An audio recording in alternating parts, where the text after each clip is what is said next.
Shall be honest, I didn't really plan out the stream. I mean, I kind of did, but like, not by that much, you know?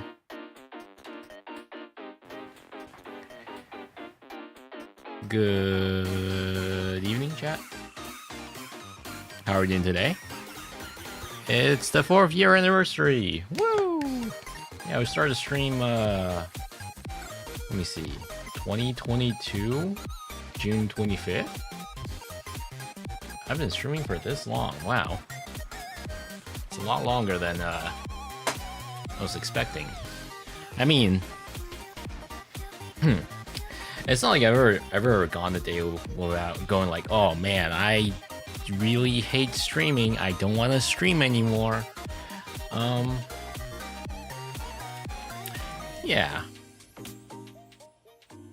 That being said, there are, you know, occasionally though, there are some days where I'm like, oh, I am a little tired. I don't know if I want to stream today. But today is not one of those days. Because, yeah, 4th year anniversary. Good anniversary date to me. And also, I'm experimenting with the just chatting overlay on the YouTube stream. Sorry, the portrait YouTube stream, short stream, whatever you want to call it, dual format on Twitch as well. So I hope it looks okay. I was gonna pad the stream out a little bit before I move on to like the speech part. So I have something that I want to do today, actually. I was thinking we would pad out like the first 10 minutes or so. A little thing that I want to do today. Hell yeah, dual stream. Hell yeah, dual stream. We're in 20 months, Surgeon. Holy shit, it's been almost 2 years. Alright, let's see. Let's see what this looks like.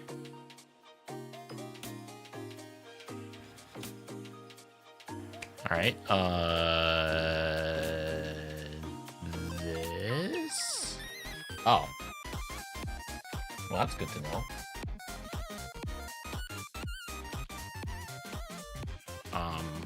Hang on a second. I swear this was working before stream. Oh, there we go. So, figure we'll do a little crafty things today. I finally ran into one. A Bellbot Gachapon. Actually, I ran into one before, but like, I ran into one last year. It was like a stupid price. I was like, oh, you know what? I'm good. For those who don't know, it's been a while since I last played Voices of the Void, but in the hit game Voices of the Void, there was a little bot called Curfews, and Curfews is a bot that is based on this, a Bellabot, which is a line robot from China.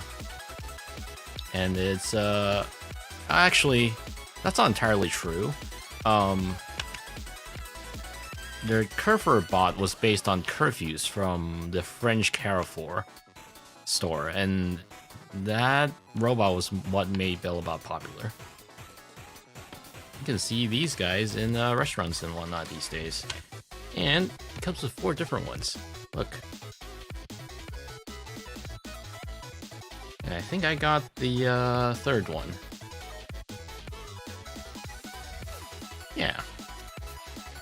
Just realized the flag up there is kind of in the way. The up there? Yeah. Oh well, it's fine.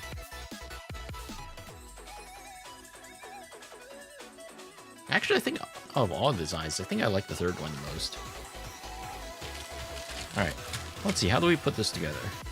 I assume it's not that difficult. It's like, well, it's all like pre-assembled already. There's like not much assembling to do.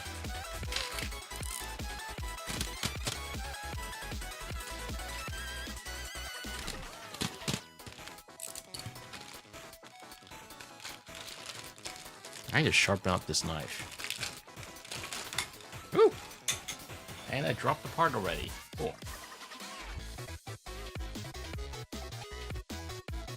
They were cute until the meowing sound started to get annoying in the background. Do they meow a lot? To be fair, it's been a while since I last played. Last upload was 0.8 or 0.7. I forgot. I think the latest one is 0.9 or something. I forgot. We should really get back into that game, by the way. Beat the game like once. We did attempt the second playthrough, but it didn't get far. Also, didn't help that the game was running like crap on my system. That's my fault though, not the game. All right, so, okay, which is 1 through 5? None. Okay, I've decided. Where's the window? There it is. And move this up. There we go. Okay. So I assume that's the back. I assume that's 3.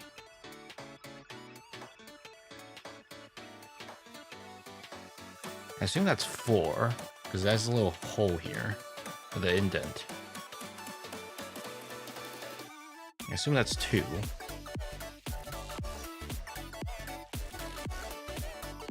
I was gonna say, am I missing 1? No, there it is.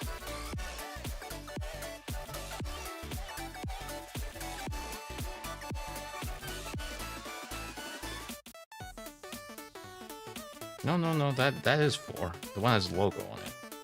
I guess that's a back. Okay. So, is there an assembly instruction? No, I assume I just like put it down. That's front.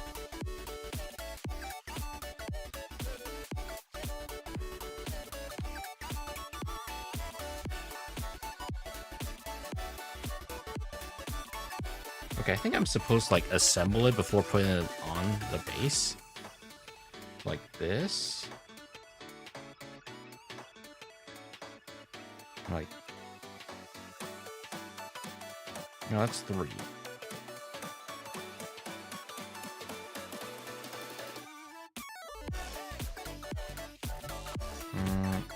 Like this? Yeah, okay.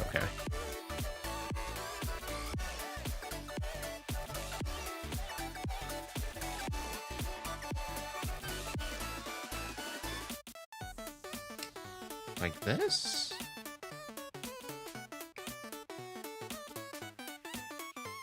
And like... What? Oh, yeah. There it is. Okay. Cool. I have a faceless robot right now. So we need to put on some things. You know, it doesn't have a whole lot of detailed instructions. It's like one-sided, that's it. So we're just gonna have to base the stickers off of these. Last time I seen this in a restaurant, they carry a bunch of orders to empty tables and play the recording. Please take the order. Kind, scary, like cats talking to corners. Yeah. Talking to empty corners. Yeah. I mean, it was cute. Like for like the first few times, and then I was like, okay, yeah, I get it. Happy anniversary. Thanks. Oh, thank you. Hello, person on YouTube. Welcome to stream. Sorry, I didn't see your message until now. All right, so I don't think I need a tweezer for this, right? I think I can get away with doing this by hand.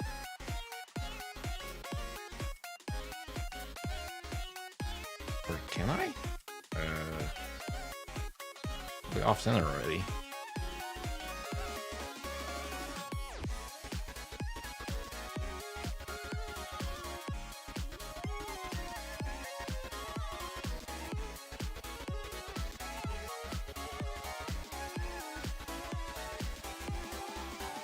Like that?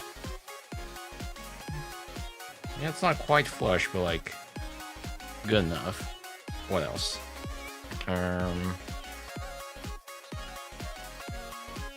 The apron? No, actually the this part first. Oh wait. Oh, it goes on together. Okay.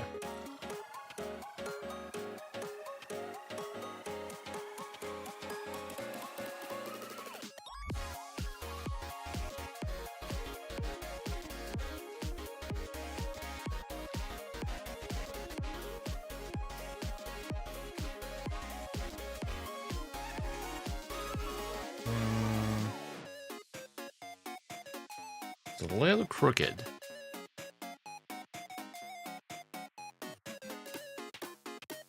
Try that again.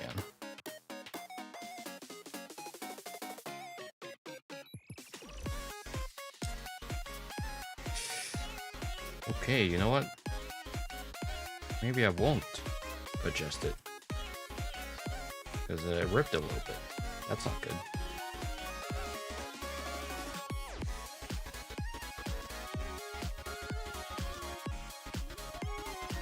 Okay, you know what? That's good enough. I think I made it worse, actually. Hang on.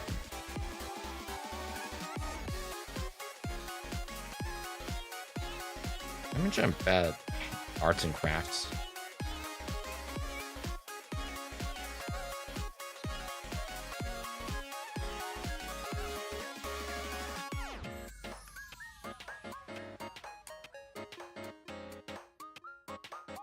I'm sure this will be easier with like a pair of tweezers or something.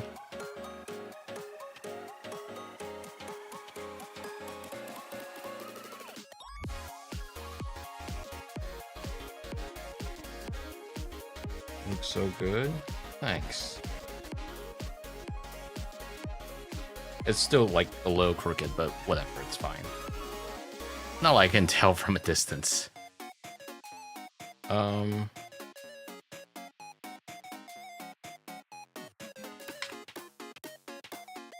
So where do these bagel and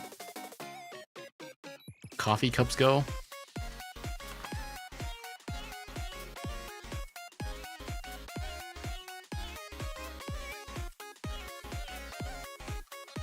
There's like no instructions. I don't see it on here. You guys see it? Top of the shelf? Like here? Or here? I mean, I guess it would make sense to be here, right? Because that's where it holds the food. Okay, well, here we go, bagel.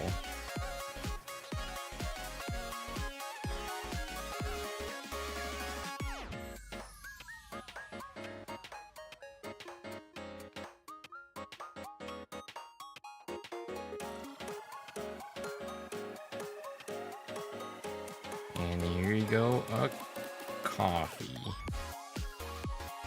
my god, okay, I really do need tweezers for this, hang on.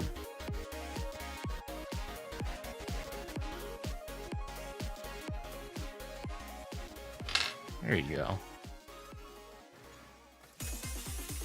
Oh wait, yeah, the base.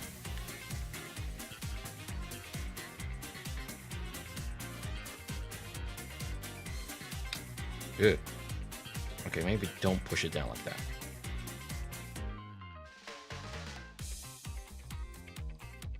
There we go. Zoom out a little.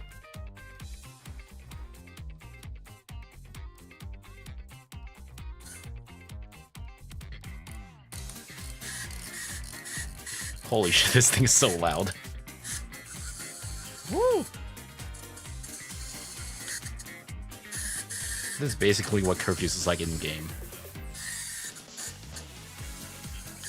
Having trouble walking.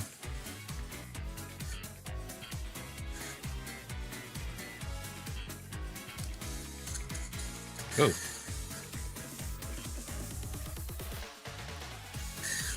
Cat toy? Actually, that's a good idea. I'm gonna show this to my cat and see what he thinks.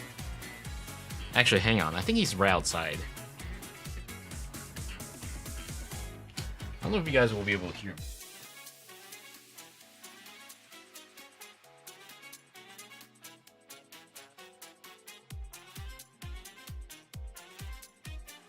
Oh wait, bad news. The cat is not outside. Damn it. So much for showing it to my cat. Oh well. You know what else I got in Japan? Hang on. Let me just toss these away real quick.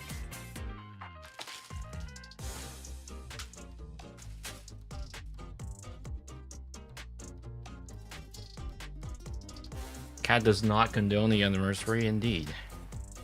I'm gonna show you guys a photo. Give me a second.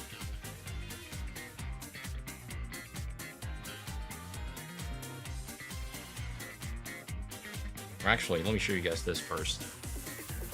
My cat.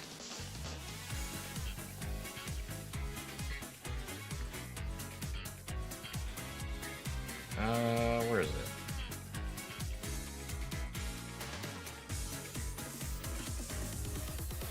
Right. So we saw these at the Gachapon store. And we're like, holy shit, I want that. It's a set of Yamaha Edge devices. So you've got a router, you've got an ISDN, you've got 10 gigabit switch, you've got the legendary, the RTX 840. Yeah, so much for RTX 5090. Here's my RTX 840, which is apparently a VPN Edge device. To our dismay, first of all, it was almost out. In fact, there was only one Gachapon left in this machine. And when we actually rolled for it, we got a completely different thing. And we got something that wasn't even on the listing. Oh, hang on, let's drop a few things.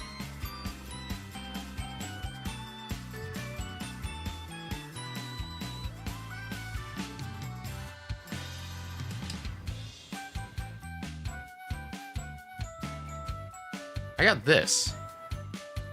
And I was like, what the heck is this? That's not on the ad. What? And we're like, okay, sure. And a few days later, at a different Gachapon place, we saw this. Yeah, it turns out that's what I got. It's they must have mixed something up and got a different Gachapon in the Yamaha one. Didn't know Yamaha also make computers. They don't, but they make server devices as well. Yamaha basically makes everything. You know, Vocaloids, motorcycles, boats, pianos, network devices. But yeah, apparently this was supposed to be a wireless router series.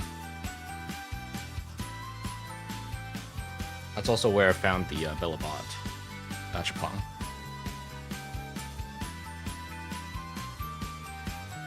But yeah, I guess I have a router now. And for some reason, this thing also has wheels, so that means I can do this. Look at it go. I don't know why the router needs wheels, but sure.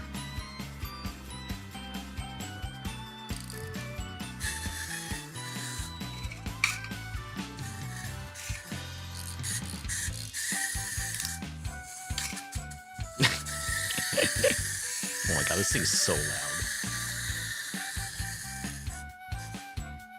Alright, I'm gonna put it on my shelf.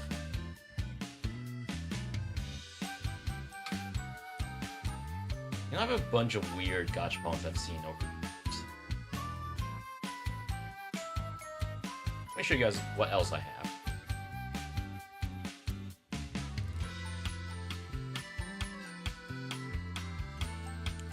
Well, first of all, I've got a tiny camera, which the lens also comes off.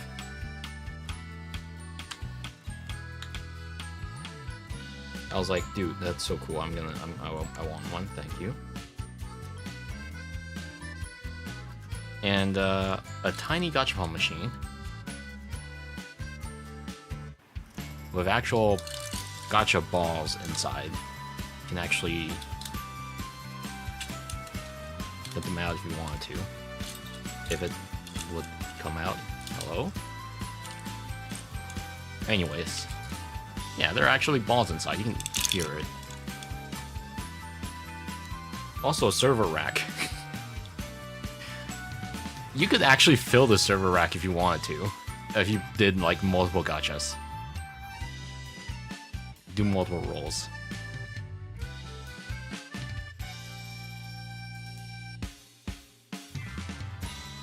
Alright, I'm gonna put this back.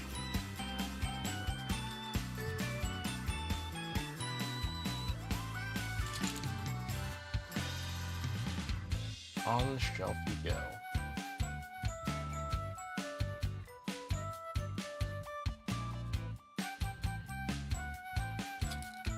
Shelf is pretty full, actually.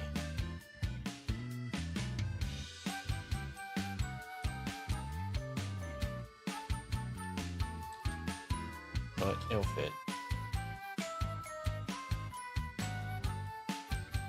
Just tiny the camera down. Okay.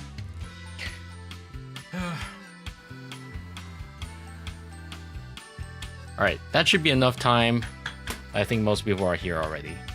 So, let's switch back to just chatting view real quick. I'm gonna turn the camera off.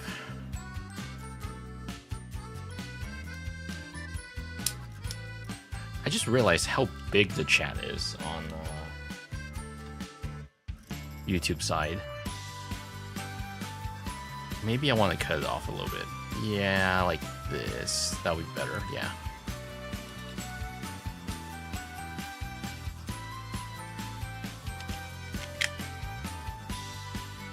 Okay. So, what is this? What is what? The stream? Hello, person on YouTube? Oh, by the way, actually, no, not by the way. Hello. Yeah. Let's get back to the whole 4 VR anniversary thing. I've actually written a script for this whole part. Initially I was debating whether or not to write a script for this occasion, but I think I did so last year as well, so I figure I might as well. I've always preferred like thinking of these up on the fly though, so, but it's whatever. Alright, let's see. Alright, so yeah, like I said at the beginning, it's been 4 years since I started streaming. Back when I started streaming, I was just like, hey, I wanna stream, I wanna do VTubing for a little bit. Wanna talk about occasional InfoSec content. And you know, I did kind of achieve that, but I also don't think I stream the relevant content frequently enough. But you know what, it's whatever. I think for the most part, I prefer doing these streams without. And right now it's more of a like hobby. So like, if I have to like explicitly work on getting scripts, getting things prepared, then at that point I'm like, okay, you know what, that's not really that fun, not that much fun anymore. Now that being said though, you know, I'm also aware that I'm a quote-unquote content creator on Twitch, YouTube, etc. And there are people paying, so you know, I can't always slack off either. But anyways, you know, back when I started, I barely knew what I was doing. I was pretty much at the beginning of the stream, at the beginning of the career. It was just like, it's not even a career, but like, back when I started doing VTubing, right? I had to like scrap together a bunch of different assets for myself. So overlays, the whole countdown timer thing. You know, making things at least look somewhat presentable. Now, with that being said, looking back, the earlier streams are really bad. In fact, the earliest time when I did stream, I even misconfigured OBS for like a good few months. I didn't realize it. like the quality looked awful. At least on the recording side, the streaming side was fine. But anyways, you know, a couple of years in, I've decided I like VTubing enough to redo the whole model. Yeah. So for those who weren't here before, you know, I could show you guys what the 1.0 model looked like. I still really like I still like 1.0 actually, but it's isn't this one? I forgot. It's been a while. Hope I don't accidentally select the wrong thing.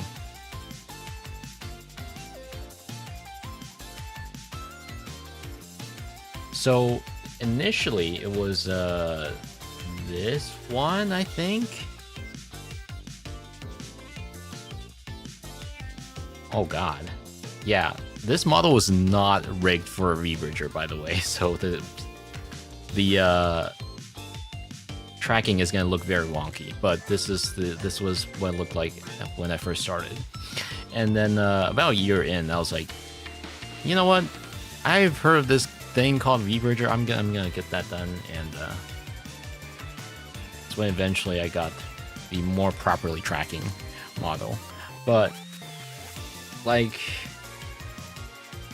even just 2 years in, right? I kind of realized this model is kind of limiting. No, obviously, I think the original rigger and the whole set of people that helped me make 1.0 model did a good job. But I also realized there were some limitations to the tracking for 1.0, like especially the mouth movement and the eye movement. So, about 2 years in, I was like, you know what? I'm gonna get something else done. And that's where 2.0 came from.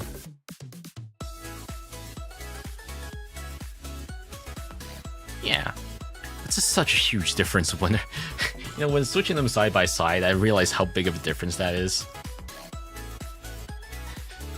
Man, it's been a while. I mean, I started streaming with this model like about a year ago. Somehow both felt like it hasn't been that long, but also like it felt like it has been a while at the same time, you know? Gonna reset my model real quick. There it is. Okay. So yeah, here we are with the 2.0 model I've had since then. I could show you guys what the earlier 1.0 designs and earlier 2.0 designs were like, but I think we can get to that after the speech. Anyways, in the last year, we've also been through a lot together. You know, some of which may or may not involve getting me getting banned off Twitch for a little bit. That was a whole ordeal if you weren't here for that. If you're curious, you can look in. You can check the Twitter thread for it. I'm sure it's on my Twitter somewhere. But anyways, we still made it through eventually. Thankfully, we're back on Twitch. Ah yes, Vettel 69420. I'm a big fan of you. Thank you for the Parito redeem. Some might even say it's close relative to Vettel 97. Anyways, yeah, I've met a lot more of you and started opening up myself a little bit more on other communities. Like previously, I really wasn't interested in interacting with the whole Taiwanese community for a little while because, like, I feel like the majority of my audience are gonna be overseas, typically US based or EU based. So I previously I wasn't really too interested in opening up to the local circles, like the local Taiwanese community. This year I started interacting with them a lot more. I've since gotten a bit of following on both threads and other places as well. And if you're Taiwanese, welcome to the stream. Hi. You know, and somewhere along the way, I think chat has quietly filled up with like regulars and familiar faces, right? I think we've seen quite a few people around here, and there have been in the last few months, I was like, okay, this and that chatter is always gonna be here. That's great because, one thing about when it comes to streaming and VTubing for me, it's like without the chatting, it actually feels. I kind of lose the motivation if I don't have chatters in the stream. Like I remember like a year or two ago when I was doing a Voices of the Void stream, I was like, yeah, this I'm having fun in game kinda, but also I feel like we'll have more fun with more people around, and thankfully I feel like that's not more or less not been an issue in the last year or so, where like I can almost always expect there's going to be at least 1 or 2 chatters in around here. So yeah, regulars and familiar faces, thank you again.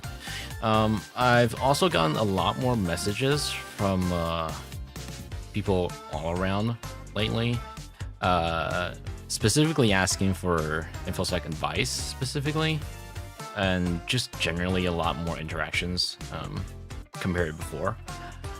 Also, since late last year, I've also started making more and more covers, and I think that's something I've been pretty happy with in the last year or so. And I've been making vocal synth covers for like 2 years, but I feel like I really started getting into it like in the last 6 to 12 months or so. And I've since made a lot of things that I'm like, yeah, I'm pretty happy with this. So I've also met a few, because of this, I've also met a few people in the community as well. Thoughts on anime? Anime is cringe. Hello, Crispy. Yeah. Anyways, yeah. I feel like streaming in general has been one of the more fun and interesting part of my life as of the last 4 years. If I wasn't feeling well, I was like, hey, I want to talk to some people. Be like, okay, you know what? As long as I'm not feeling too bad to the point where I'm like, ooh, this stream won't be fun anymore if I'm just like all doom and gloom, then I'd be like, okay, yeah, sure, you know what, let's stream. Of that being said, though, I'm still, after like 4 years, I'm still like, do I want to do schedules? But you know what, I think I found a balance in the last few months, actually, where some weeks I have schedule, but some weeks I don't. That's actually worked out somewhat well. Anyways, yeah, having a lot of you here made things feel a little less lonely, so thanks. Now, as for what's coming up in the next year or so, I don't know yet. I've toyed with the idea of 3D model for a little while. I'm kind of still waiting around for Steam Frame to come out and then make my next move from there. I think getting a 3D model made wouldn't be that expensive.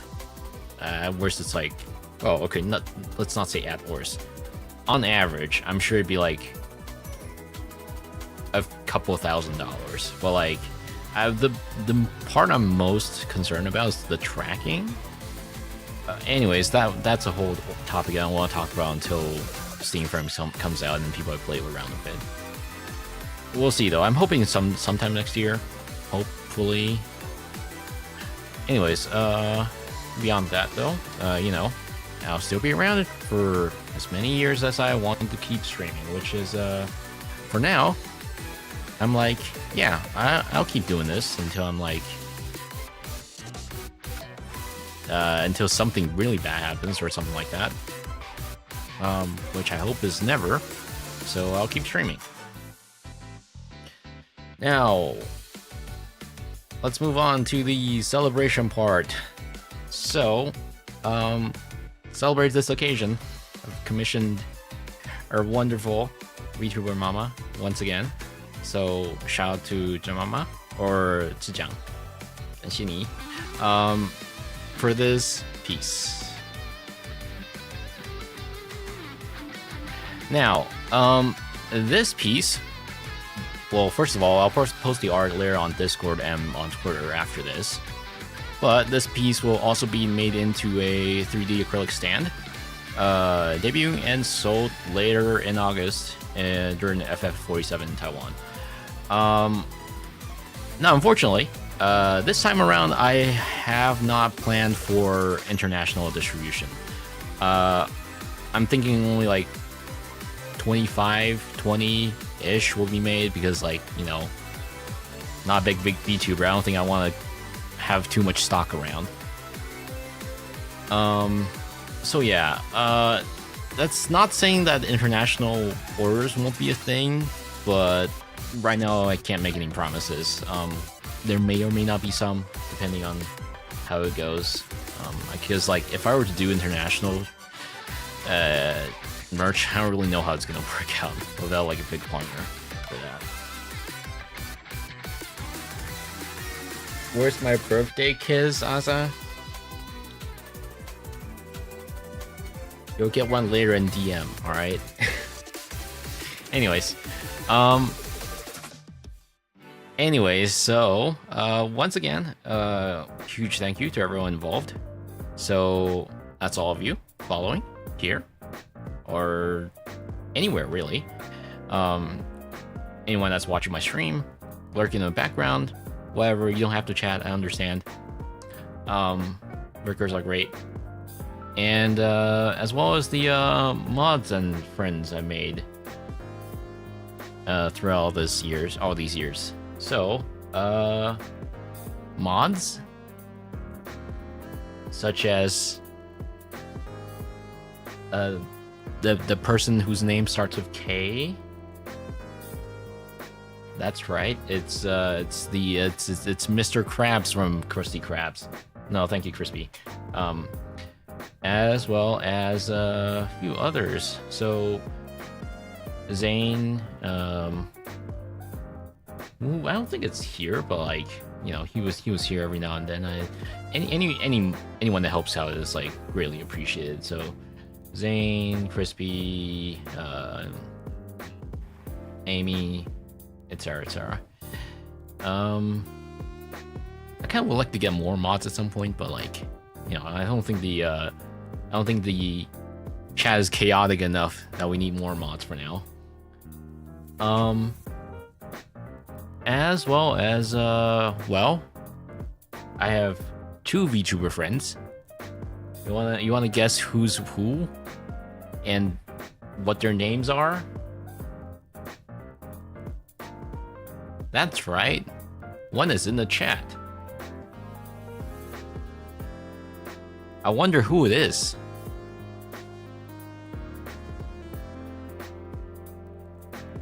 That's your cue. That's right, it's Vettel69420. Wow, Azar, your mom lets you have 2 VTuber friends? Yeah. Like, more than 1, less than 3. Or something. Alright, I'm gonna hide this real quick. Yeah, Rin. Hello. Thanks for being around. Go check her out. As well as my other friend, who's not here right now. But actually, you know, I actually don't know how to refer to her. But I have another friend that I'll stream with every now and then. That I think that person probably prefers to be anonymous for now, actually. But, you know. Less than 3, that's the heart emote. Secret messaging. Yeah, you wish. Wait, when was Crispy mentioned? Yeah, when was Crispy mentioned, guys? Huh? Huh?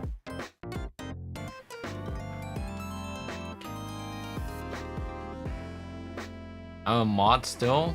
Apparently, yeah. Thanks for modding my stream, kinda, Crispy. Me and Crispy go way back. I don't want to say how way back, but way back. Is Crispy not a mod anymore? No, he's got a little sword next to him. He's a mod, right? Crispy just cosplaying as a mod. Oh yeah. 14 years? Has it been 14 years? Hang on. Hang on.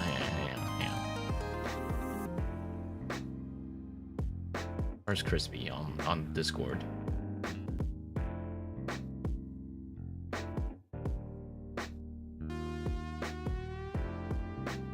Does it say friend since or?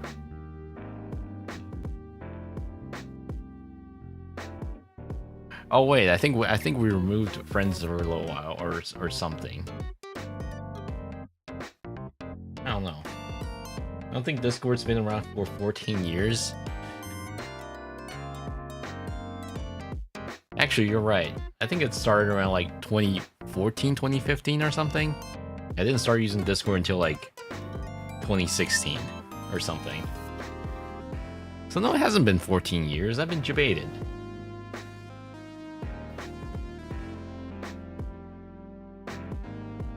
Damn. Alright, anyways, so yeah, to recap, thank you everyone for the last 4 years, and I'll keep doing more, I cannot speak. I'll keep streaming for as long as I can. And merch in August for those that are in Taiwan. And yeah.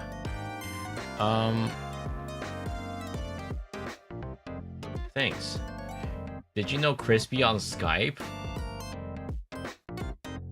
You know, you actually had me think for a little bit. No, no. I think we became friends after Discord became a thing. When did Overwatch come out? Like 2014, 2015, or something.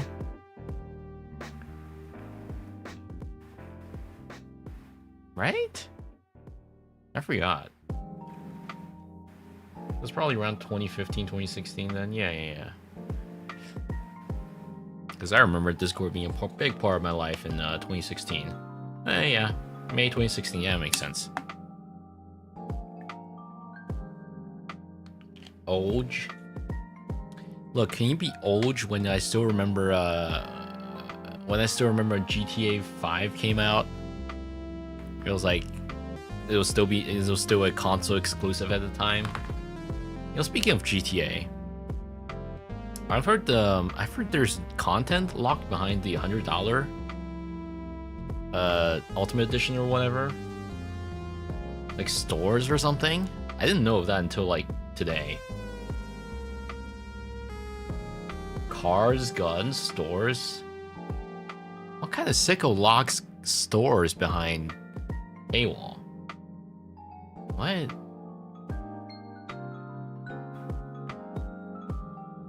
I remember when GTA 4 came out. I'll be honest, I don't remember when GTA 4 came out. I only remember when it was still popular. I play on my old laptop, by the way. The same sickos releasing games for $80? Yeah. Damn. I don't know what I'm gonna do about GTA 6's release. Do I just wait for the PC release? I mean, nothing? Oh yeah, there's no disc as well. Why would they do a pre-order for a game that doesn't even have a disc? Why would I pre-order a physical edition or a physical release if it's just the download code? Our CPC release of GTA 5 was buggy. Isn't it still buggy after all these years? I remember not liking high frame rates in speedruns.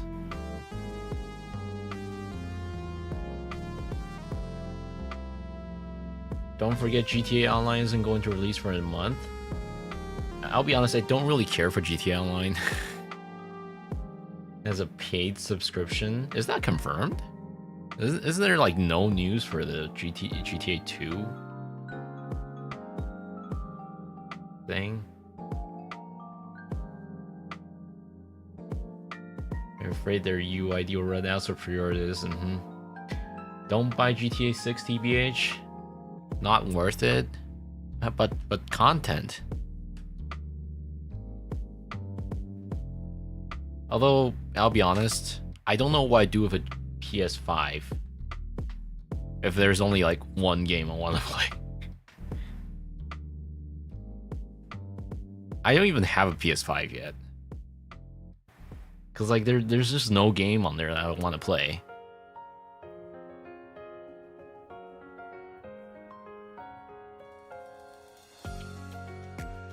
I mean, if it weren't for Xenoblade Genesis, I'd say the same for Switch 2 as well.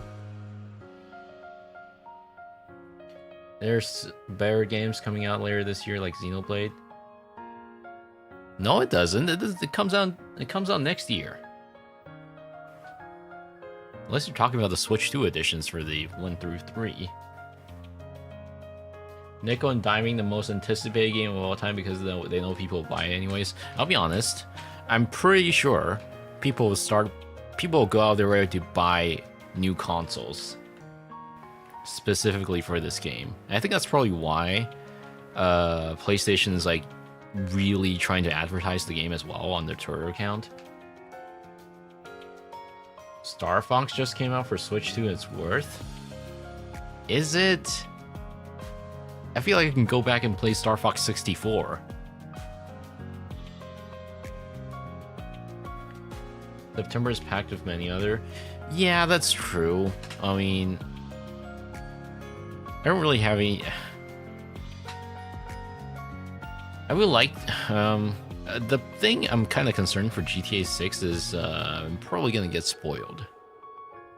The week or so when it comes out, and there's gonna be cutscenes and gameplay flying all over the place.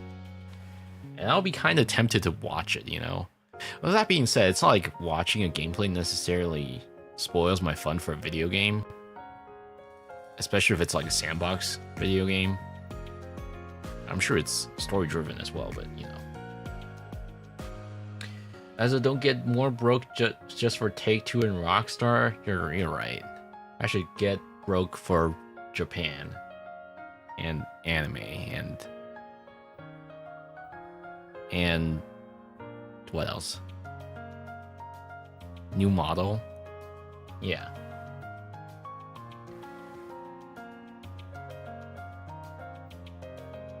You know, earlier when I was talking about models, it made me think, you know, I feel like I'm pretty happy with 2.0, even a year in. Like, I feel like I could... There's nothing wrong with this model. Like, at worst, I get new outfits. I'm like, this is good enough. Girl is always in Japan? Yeah, I mean, have you seen what I got today? Actually, you weren't here for that, I think. I showed some gachapons earlier. Actually, I could show you guys some Japan photos.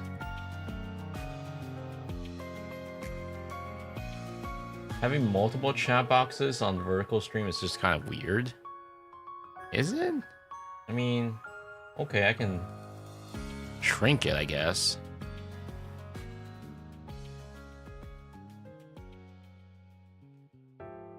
Oh, that's not what I meant to do. You know what? You guys can see that anyways. You guys can stare at it. Okay, now it's gone. Okay. There you go. One singular chat box. I don't really know what it looks like on mobile. Just like we can see chat, so it takes up unnecessary space when you can fill it with your model. Yeah, I guess. It doesn't help that I can't preview it, though. Well, I can on my phone. I mean, YouTube. I can preview my vertical stream on Twitch, by the way. Why is there a top off toggle? Is that clickbait? Oh, it's not actually. I mean, not like top.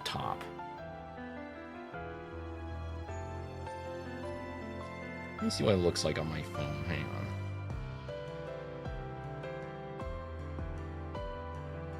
I can barely see that on YouTube.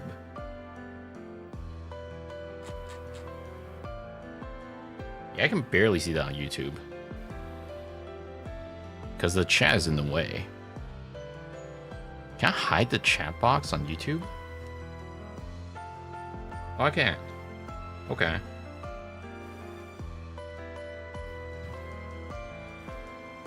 Hang on. So I guess I should make this...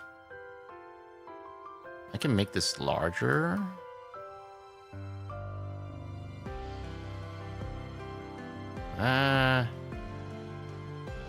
You know what? Sure. Let's see how that looks.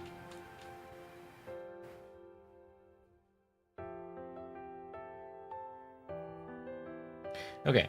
Anyways.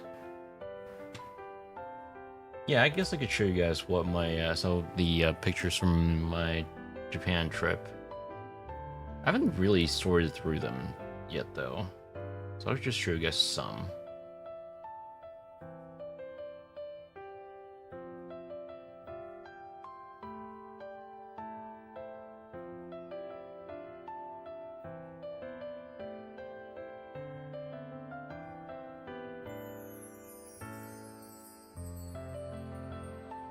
Alright, I'm gonna have to switch over to the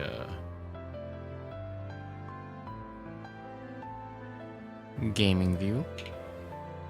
Give me a second. I require pancake? Same. By the way, you know, I just had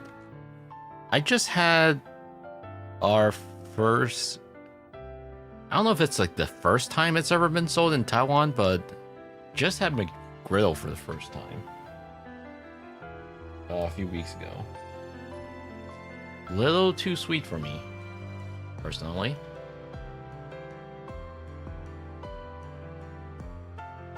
Shout out to the sausage McGriddle. I had the chicken one. I haven't had the sausage one, I think.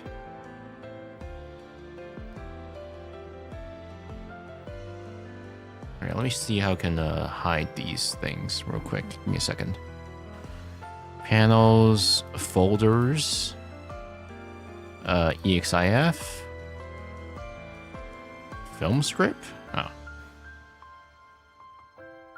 McGriddle mentioned my Canadian taste bud loves McGriddle. I'll be honest, it was alright. It was a little too sweet for me, but like otherwise it's like, yeah, you know what? Sure. I'll take that. Sausage better than chicken? Alright, I'll have sausage McGriddle. It is. Alright, that is not the appropriate size. Hang on.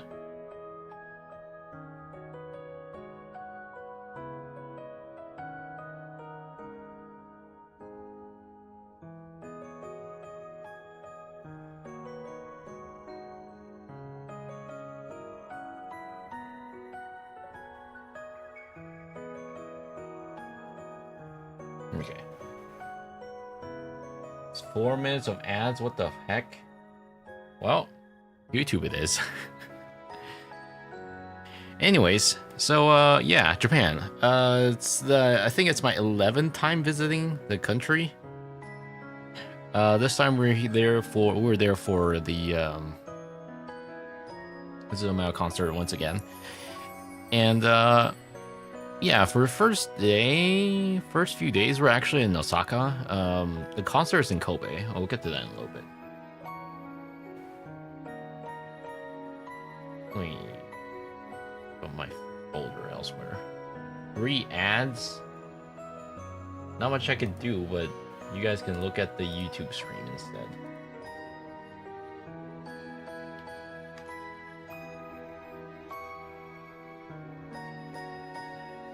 All right. Right. back to what I was saying. Yeah, we went to this ramen place. There weren't too many people there, thankfully. It was like a very short wait. I would say like 10 minutes, 10-minute wait.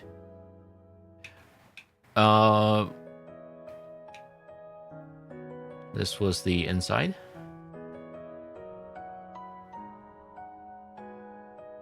This place was alright. Of that being said, you know, it's one of those ramen that's like really greasy. Like it's swimming in grease kind of ramen. Which, you know, a lot of Japanese actually prefer.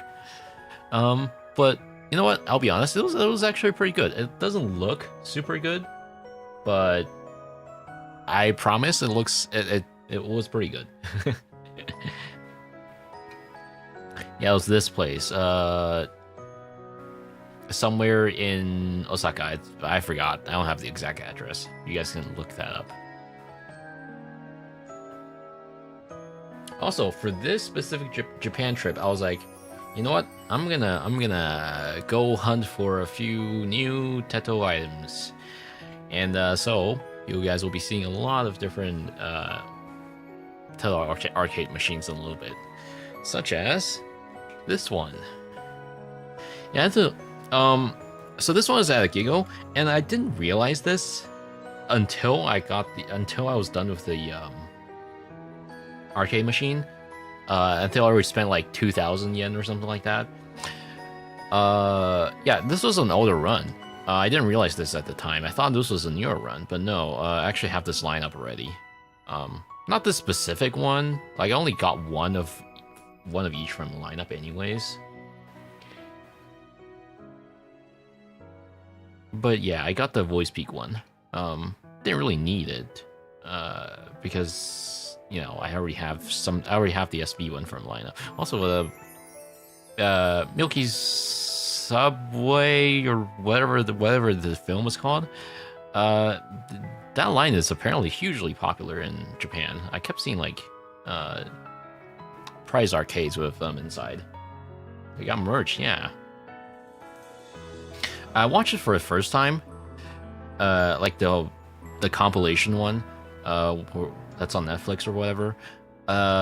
Pretty good. I really liked it. It was apparently only like 15 minutes. I was hoping for something longer, but I didn't realize it at the time. But apparently it's like a bunch of shorts stitched together, basically. When'd you go to Japan? Was it your first time going? Yeah, totally. Crispy.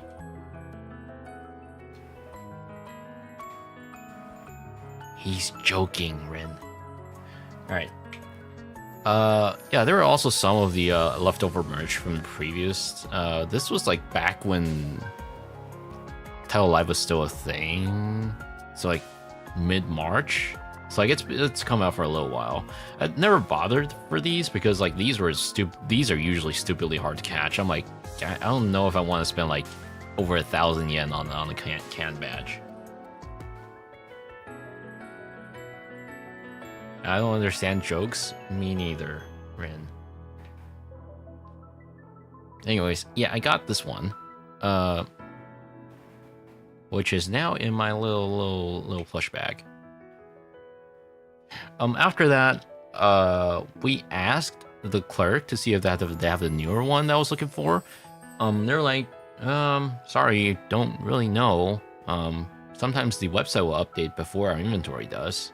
I was like, damn. I didn't realize this at the time, but apparently the new lineup I was looking for was not on any store shelves yet. It wasn't until like the last few days of the Japan trip that it actually went on shelf. I only realized this because I checked the Twitter for it, and the whole "hey, it's on sale" thing didn't really. The related tweets didn't really start to pop up until like the last few days. Also, grape soda ice cream thing. Oh, shit! You know what? You know what I forgot for the stream? Give me a second.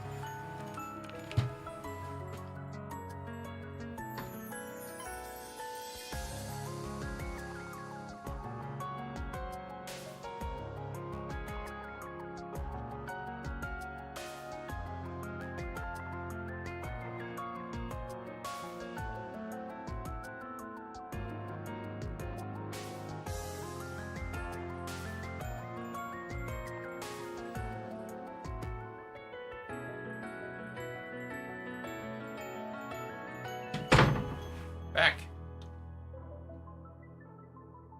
Been a good chill stream. I gotta go now. See ya. Thank you for stopping by once again. Vettel 69 420. Oh, God, that's loud. Holy. Yeah, I got lemon sour. I saw this when I was looking around for dinner. I was like, you know what? That'd be pretty good to have on stream. Wait, holy shit, there's a lemon inside. What the hell? Hang on. I will get that acrylic. You know, we can sort this out in DM, actually. If it's just like one or two one-off order, I think I can just ship it to you. But not until like August or something when it actually goes on sale. Yeah, I gotta turn on the camera for this, because I gotta show you guys this.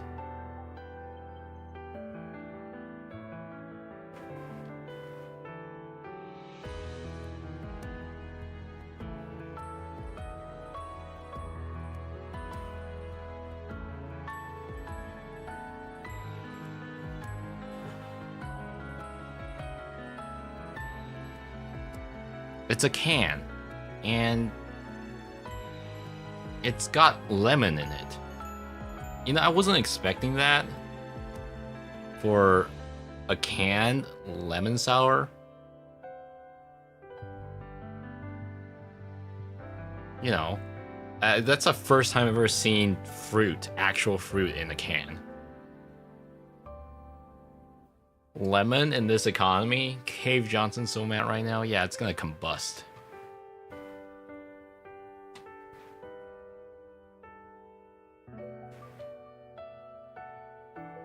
Alright. Turn the camera off. Big roll lemon in the can. Man, imagine the tech.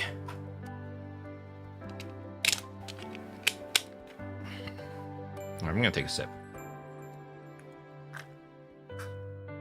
You know, I don't really drink these days, because I realized how bad alcohol is for you. I used to drink for a little bit, go to bars and whatnot for like cocktails. Nowadays I'm like, yeah, I'm good.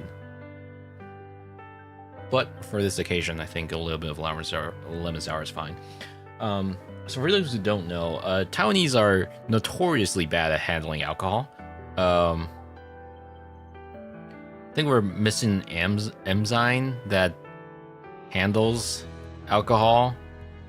So like, I think it's like in the whole world, 25% of Taiwanese cannot handle alcohol. So like they get what's called an Asian flush syndrome, where your face gets red real quick.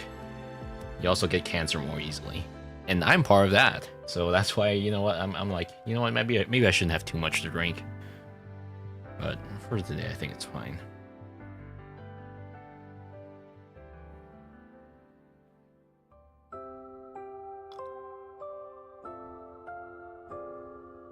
You know, it's all right, but it could do with some ice cubes, which I do not have. Anyways, back to this. Happy anniversary. Thank you, Sarge. Oh yeah, by the way, we finished episode 2. We're gonna be starting episode 3 sometime in 2 weeks, because I'm gonna be away next week. But yeah. Anyways, so this grape soda is actually pretty good. But they forgot to give me a straw at first, so I thought I was supposed to like just drink it up, you know, head on with a mouth, with my lip, and they didn't realize this until I was like almost done it, and they were like, "Oh shoot, oh shit, sorry, I forgot to give you a straw. Oops." Some brewery has 0% alcohol beers, but taste was kind of meh. Yeah, I never liked those. I don't know, it doesn't have the edge. Cool. Looking forward to it. Yeah. But I'm also looking forward to episode 2, episode 3 as well. There's a straw in this picture. No, there isn't. That's a stirring thing. That's a stirring thing as well. I don't know why they gave me 2 stirring thing. Okay, technically that's a spoon, but like, you know, I can use a spoon to stir. And that's just a plastic bar. I was like, huh? I actually put my lips on this, thinking it was a straw. But then I realized, oh wait, no, it's not. It's a stirring thing. Cool. Made a fool of myself. And Japan weird. Japan weird indeed. Anyways, yeah. So for 2 of the title merch I was looking for, keep in mind at this time I did not know that the ones I was looking for were not on sale yet, or at least 2 of the 5 ones I was looking for. And when I checked the website, they were like, "Hey, there's a 40 centimeter title wide one." I was like, "Dude, I want that." And it's like at this very specific location, there's only one store that carries it in the entirety of Osaka, and like, so I had to take like 1 hour train to that place. It was like middle of nowhere. You guys will see in a little bit. But like it was an hour from where I was in the city. I was like, okay, you know what? Fine, I've got time. Sure, you know what? Yeah. And yep, this is the stop. And also Konami. Apparently Konami has a sports club. And yeah, just to show you how it's like literally in the middle of nowhere. There's like not much around here. It's like mostly grass, and I think I also saw like tea farm. Those are right outside of it. Thankfully so the place I was looking for was apparently like this tiny mall. It's like pretty small. It's like 3 floors or something. And yeah, this was the place. Apparently they were also celebrating that they have a TikTok now or something. They've got the TikTok ad plaster all over the place. So let me first just talk about how you know, I was there for like 3 of the 5 merch that I was looking for, and like I said, at that time I did not know that 2 of them were not yet on sale, so I was only able to find 1, which is this one. This one actually just went up like a day or 2 before I arrived. I was like, ooh, you know what? This is pretty cute. I'm gonna get one. Actually, no, I got 2. There are a few of them. I got the crying face one and the it's basically a colon 3 face one. I can show you guys them real quick, actually. It's on my shelf.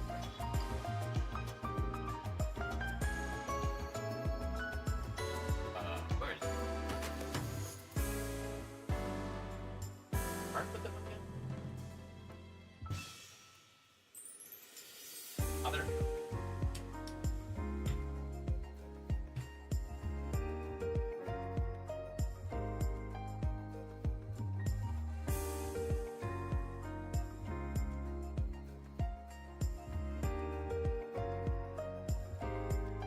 Second chat.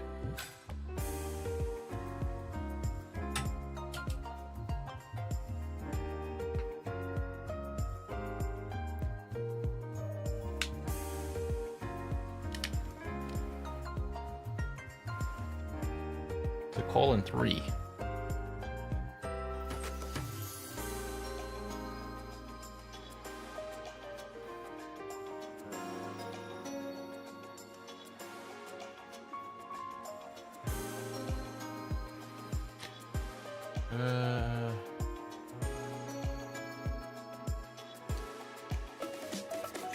Yeah.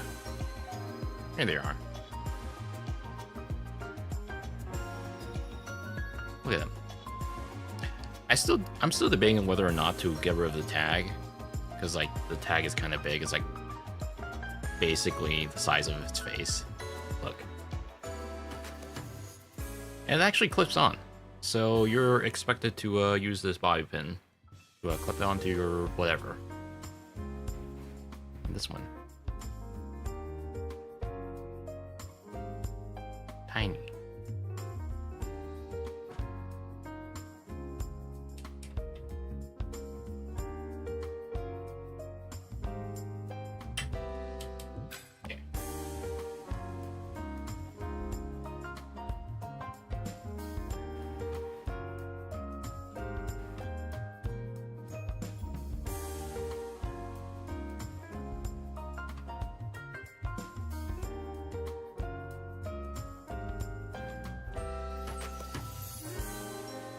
So after that, we actually went to a udon place. When we were planning the trip, we were like, yeah, you know what, let's go to more local places, right? Places where people locally would actually go. And so we landed upon this udon place, which apparently has a decent rating, but one problem is it's very small. It's like you could probably fit like, you could probably guess from this photo, but like you could fit like 8 people in there or something. It's like very small. I don't have the picture of the interior, but you know, we got to have things like daikon, which is basically radish, and I think it was cabbage with cheese inside, tofu, and I'll be honest, I forgot what that is. I think this is pork skin and fish balls. I forgot what exactly was inside those balls. Taco salad. I thought this was interesting when I saw it in the menu. It was a whale sashimi, so basically slices of whale. I wasn't quite expecting this because, like, you know, it looks like mostly fat, right? But maybe people just have it as mostly just fat. I'm not sure. Either way, it was actually pretty decent. A little chewy because, you know, like I said, it's mostly fat. I think that's fat, right? And a few more other pieces, as well as more veggies. Yeah, that was day 1. I landed at like 9 p.m. or something. No. This was day 2 actually. I didn't have any pictures for day 1 because I landed at like 9 p.m. for day 1.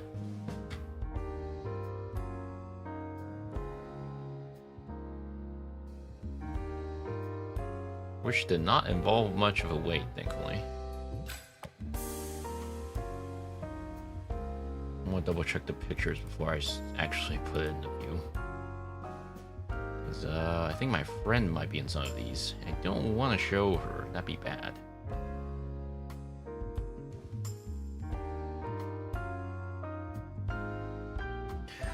Went to grab some Lokujin, back in time for more food pics. Hell yeah. Alright, so this was day 3 or whatever. And yeah, I got up early for this. Like, I got up at like 9 a.m. or something, when we usually go out like 12. And I went to this place that was like around Namba, I think. It was like near Nihonbashi. Yeah, thankfully I was able to find one of the 5 that I was looking for. This was also new, I think, which is basically like Tale of Sing plushies. They did not have the SV one up, unfortunately. Actually, no, I think they ran out of SV ones. So I went for the Utao one instead. Yeah, I think so like last time when I was doing these arcade prizes hunt, I had a pretty bad luck before. Like, I think the worst one I got from a previous trip was like I had to spend like 2,700 yen or something on a tiny little gadget case. But like for the most part for this trip, I think for most of the arcade prizes they're like below 2,000. That was like around 1,000 yen or so. So I think I got decently lucky this time around. And for this one, I think I also spent like only around 1,000 yen as well. Yeah, this was at this Nipponbashi store, which was relatively unassuming. It's like relatively small. It wasn't even like name branded. One. I also went to Tidal Station as well to hunt for one that released in early May, and they did not have them, unfortunately. But I did eventually get one, just not here.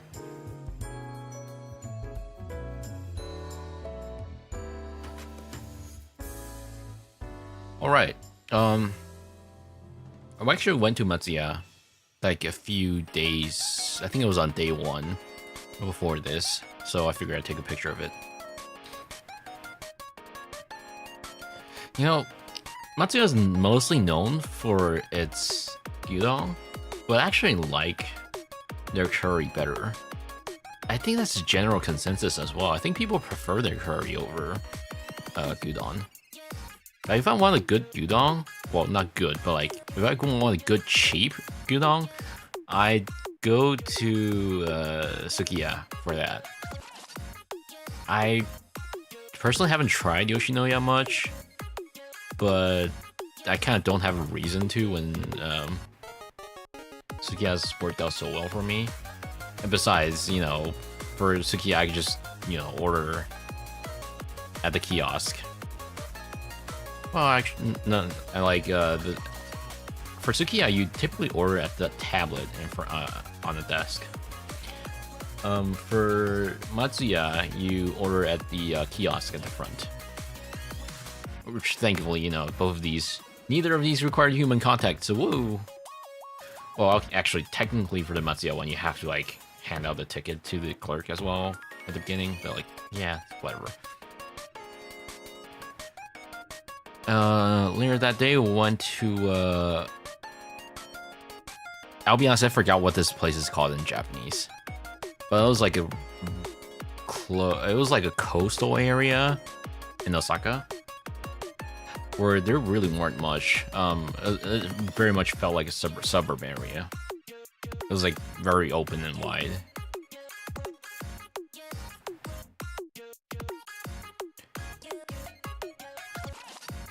Honestly, I'll pay extra to not talk to human to order food. Yeah, same. So originally we were here for Okinawa food, because like we've heard this area has like several decent Okinawa places, but we ended up going to this place, which is just a regular Japanese. I don't know what the word is called in English, but like it's basically a bunch of sets, combo sets for meal. There was a bit of a miscommunication when we were ordering.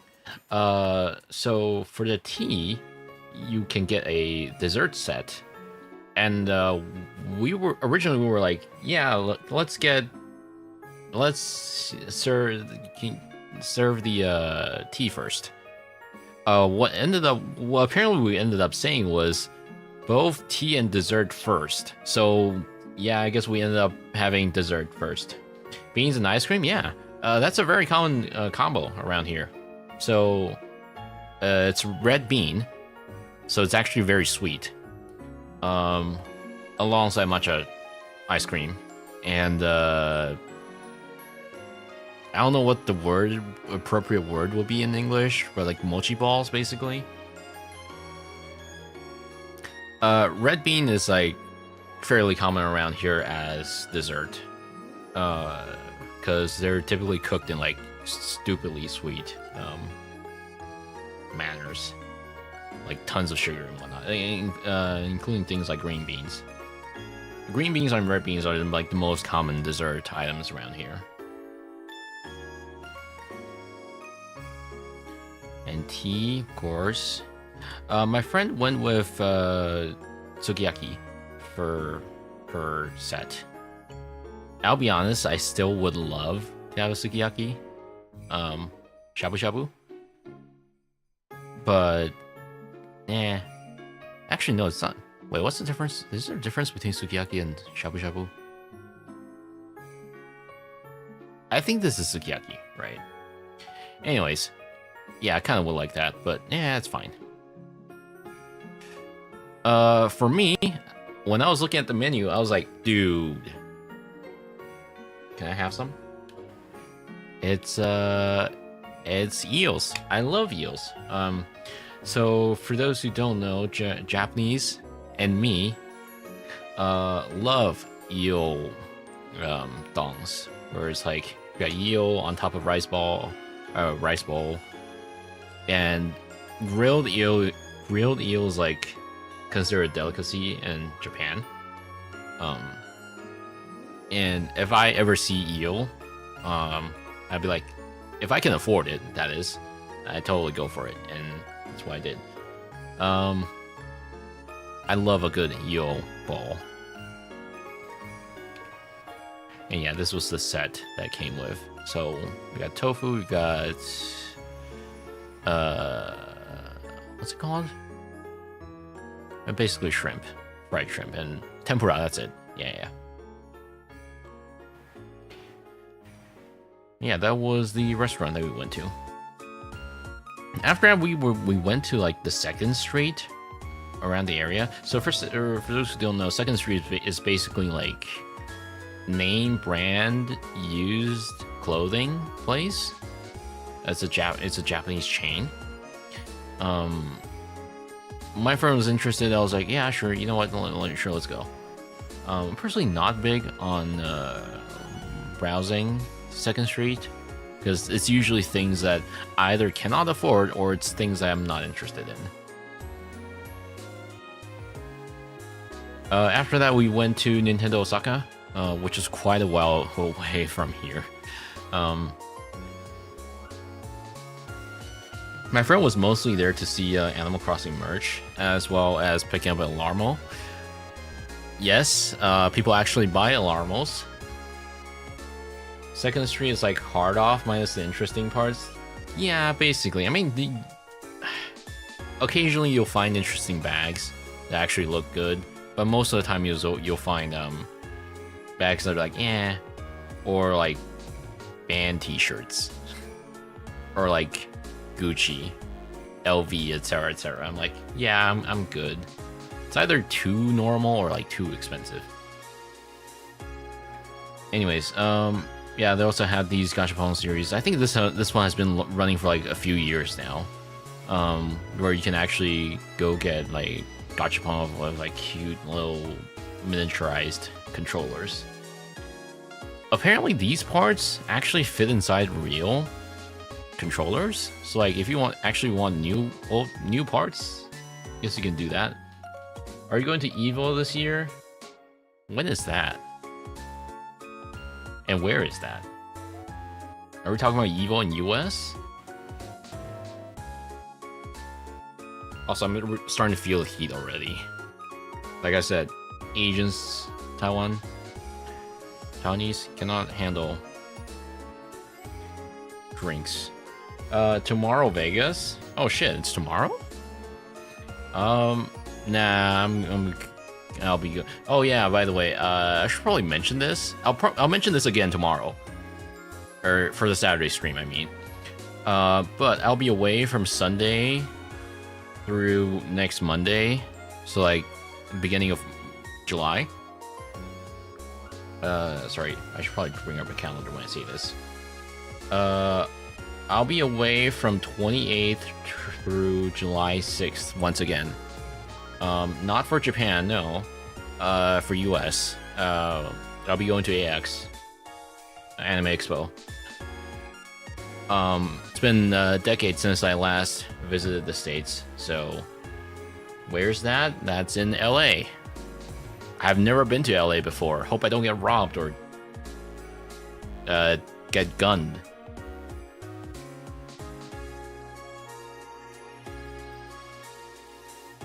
Heard LA can be pretty scary. That's on the other side of the country, though. Yeah.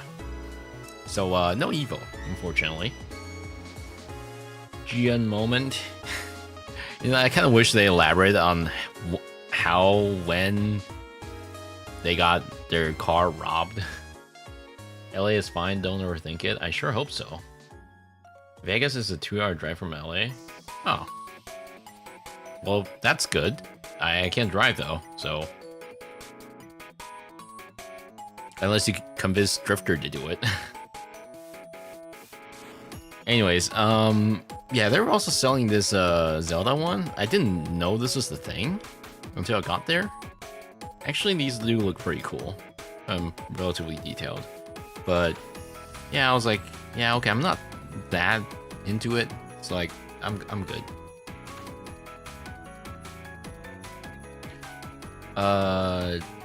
And yep, that's Nintendo Osaka. Yeah, eventually I went to another title station, and this time they have the one I was looking for. I was able to pick up the I think it was the VP one. I forgot. I think it was either a VP one or the SV one. I forgot, but I did get it, thankfully. Oh no, it actually wasn't a title station. It was at this other arcade that I went to. It's also another smaller local arcade.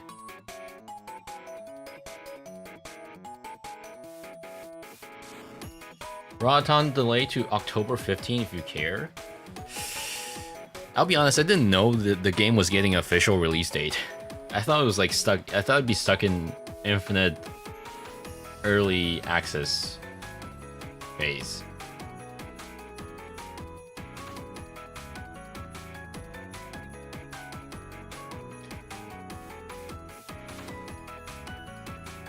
All right.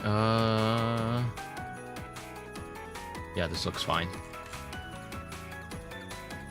All right. Actually, before I go on, I need a quick restroom break. I'll be right back.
Man, the weather sucks outside. It's been raining for like 24 hours, 48 hours. Anyways, so yeah, for the next day, we went to right. This is when we went to Kobe. So for Kobe, I hadn't been to Kobe before. Now all I knew about Kobe was that their beef was pretty famous. That's about it. I didn't know this until like I was starting to look up what's over there. Apparently, they're also known for their bread. So yeah, I noticed that there was an abundance of bakeries when I arrived. Also, this is kind of weird that around the train station, I can see like there were quite a few vintage traffic lights, like this one. That looks old, doesn't it? Is it just me? I was like, these look like they came from like 90s or 80s or something. We were gonna go to a tofu place that originally had like dine-in, but nope, they weren't available that day, unfortunately. So we ended up going to this cafe place that had like different menu depending on when you visited. So there was a morning and a lunch and the afternoon one. And we arrived around noon, so it was basically about time. I think we arrived at like 11, so like the 11:30 slot wasn't ready yet. But the store clerk was like, "Yeah, you guys can sit around until 11:30 if you want. That's fine." Yeah, this was the interior, pretty cozy. And yeah, so for their lunch, it was actually like a. I think that this might have been a mistranslation, but it's basically like bread buffet lunch. Also, I just realized the sizing is messed up on the stream. Hang on. Give me a second. Make this smaller.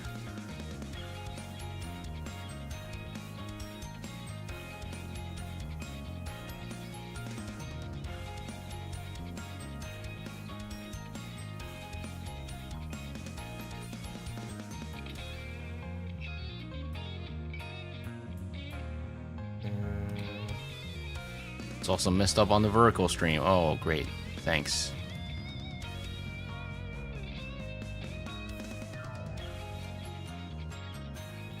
Okay. Blank? Red Blank. Yeah, this place was called Blank. Anyways, yeah, so for the lunch section, it was actually like a bread, all you can eat bread, basically. So you got the main, you've got the salad and pan, which is bread. And they have different options. So I forgot which is which, but one of them was like onion soup or something. And I got the onion soup one. My friend got like duck breast or something. I think there was a C option. I think I got the A option.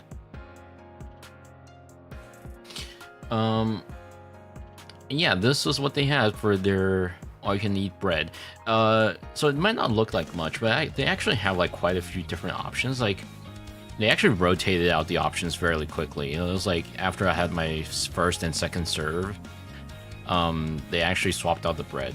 I didn't take a picture of the second round though, or third round. But yeah, they got dessert bread. They've got ham and cheese, and they've got croissant. I love bread. All you can eat bread is heaven to me. Yeah. With that being said, though, actually, you know how it is with bread. You get full very quickly, very easily. So, I had like 2 or 3 plates, and I was like, oh, you know what? I think I'm good. But, you know, I really like bread. So, like, I wouldn't mind visiting, like, if I live near this place, I probably would come, like, here, like, every week or something. It was like, you know, that sounds pretty good, you know. And it's only for like, well, depending on which main you chose, it's between 2,800 to 3,200. So that would be like $20 at worst. So it's like $15 to $20. Like, yeah, I can do that. So we got like raisins, and I think there's some kind of dried fruit in there. There's also like fish eggs, and that I have no idea what that is. All I know is that it was good. It was pretty sweet, actually.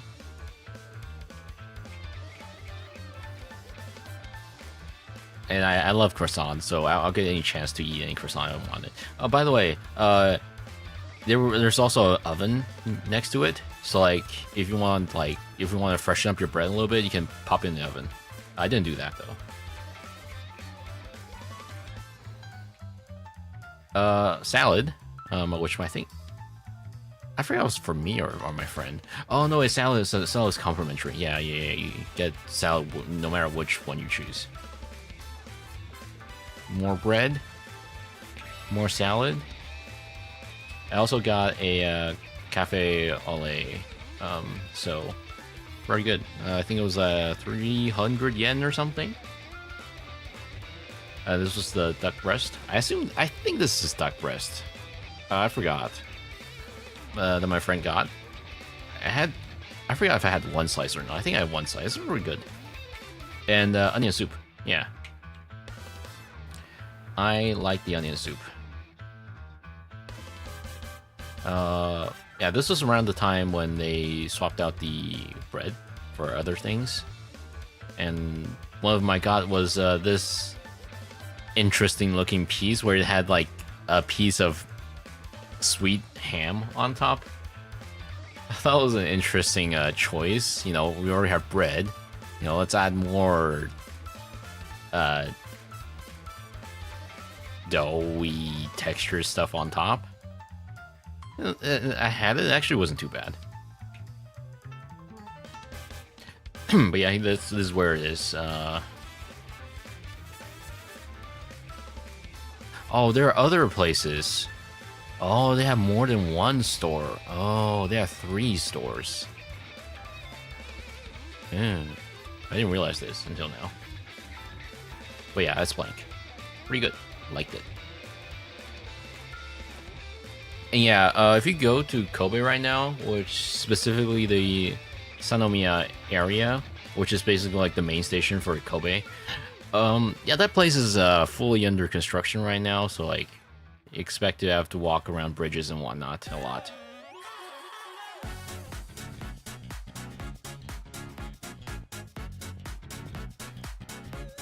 I FOMO'd this shot. I somehow took 2 shots of unfocused photos in a row. Cool.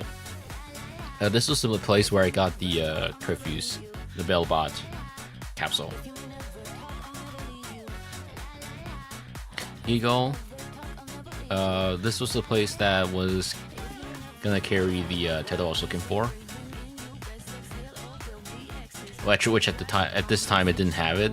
So this is the south one, and this is the north one. So we actually went to both to check.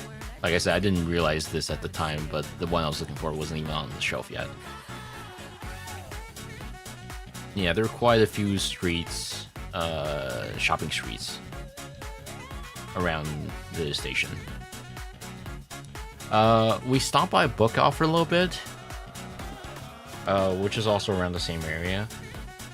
We weren't really planning on coming to a Book Off. I was like, yeah, we have time, sure. The reason why I took this picture I thought was interesting because this is what you get. Apparently, at some point, if you donated your blood, and somewhere in Osaka, they give you this acrylic stand.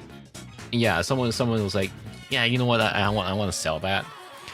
And yep, I know this one. How do you know this one, Sergeant? What?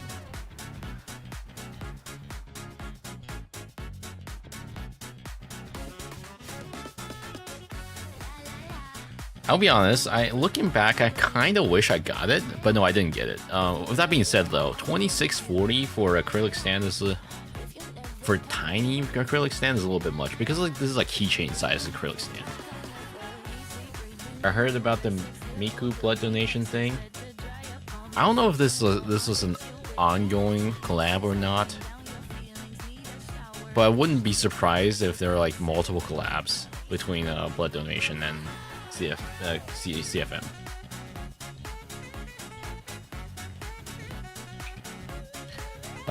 Yes, more Sanomiya.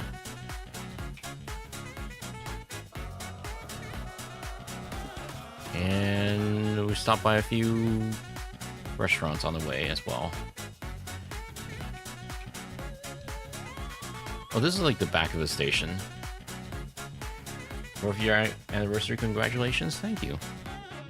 I thought I deleted these pictures. I thought I went through like the first pass to delete some of the pictures I knew were bad.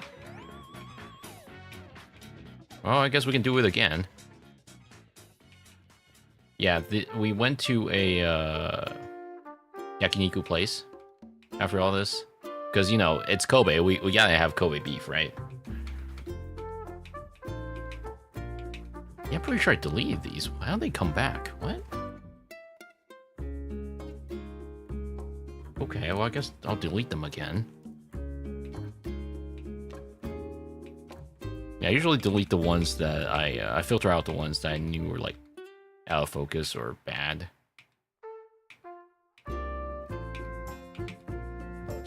And yeah, we had a lot of different pieces of beef. I think this was, like, 7,000 yen per person set. Which is like $40 or $50 or something like that. Which is not bad for Kobe beef. For a wide variety of meats as well.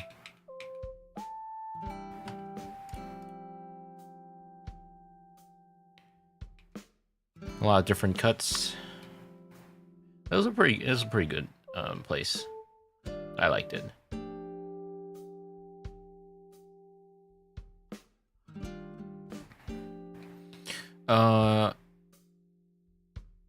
Right, before we went back, we actually went to a round one, and we accidentally stumbled upon a series I wasn't expecting to run into. I thought these were out like a long time ago.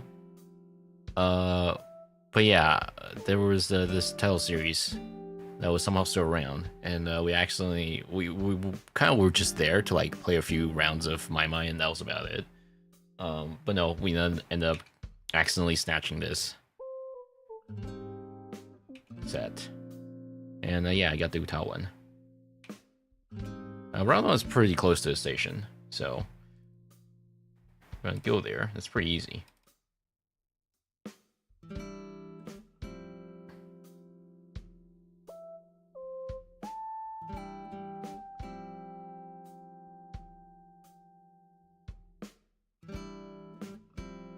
Okay, for this next one, I'll only be able to show a few of them. Because my friend is in the picture. And my friend's in the set. Don't want to accidentally show that one. So for this day, this was like the first day for the Zoma concert. And for the beginning of this day, we went to a place called Kitchen Witch? Witch Kitchen? I forgot.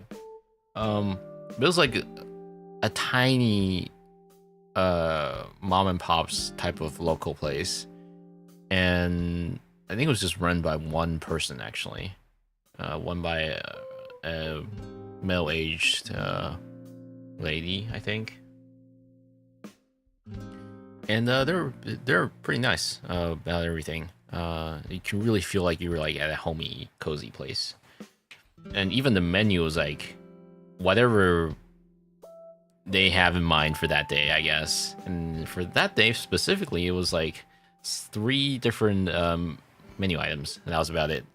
Sometimes I do prefer smaller menus like this because, like, for a smaller menu, you can usually expect them to be prepped a little bit better, or like you're more focused on cooking that one specific thing as opposed to like preparing a billion different menu items. When we were there, all of us pretty much picked the Kobe beef katsu type of deal. Hello, Blank. Welcome to stream. And yeah, this is what it looked like. So you've got the shrimp, and you've got the Kobe beef patty katsu type of thing, alongside all the other salads. So you got potato salad, got whatever that is, marinated salad, and whatever that is, salad. It was really good. I really enjoyed it. Like, look at that side view. Ooh. Every time I see this picture, I'm like, ooh, I kind of want to go there again. So good. Yeah, this place was called Kitchen Witch.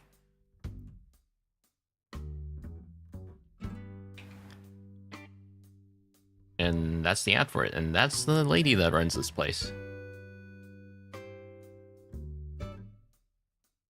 It was a little bit difficult to find this place because like it was in a building. It's like in the 4th floor. Anyways, Zumao concert. It was taking place at G-Lion Arena Kobe, which was like basically near a port, basically.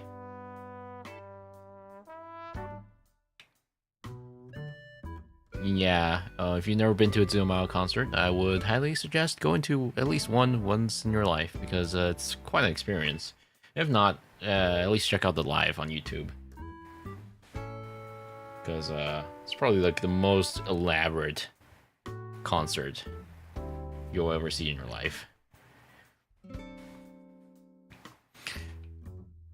And yeah, like I said, this is pretty much next to a port, so like you'll see a lot of scenic view, oceans and whatnot.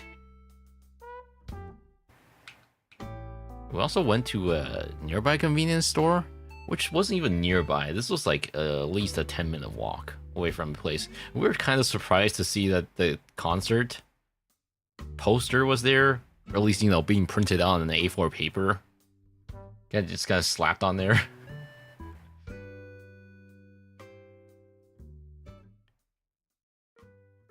Yeah, that's the truck they have.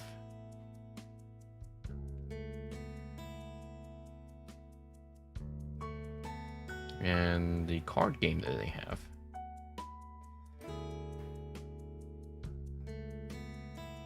I also took a few pictures of my title.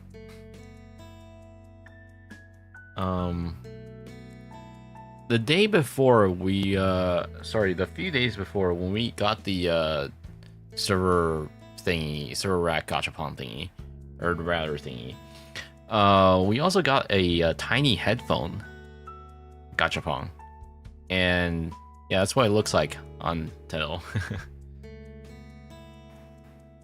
Looks pretty cute. Took a few pictures of it.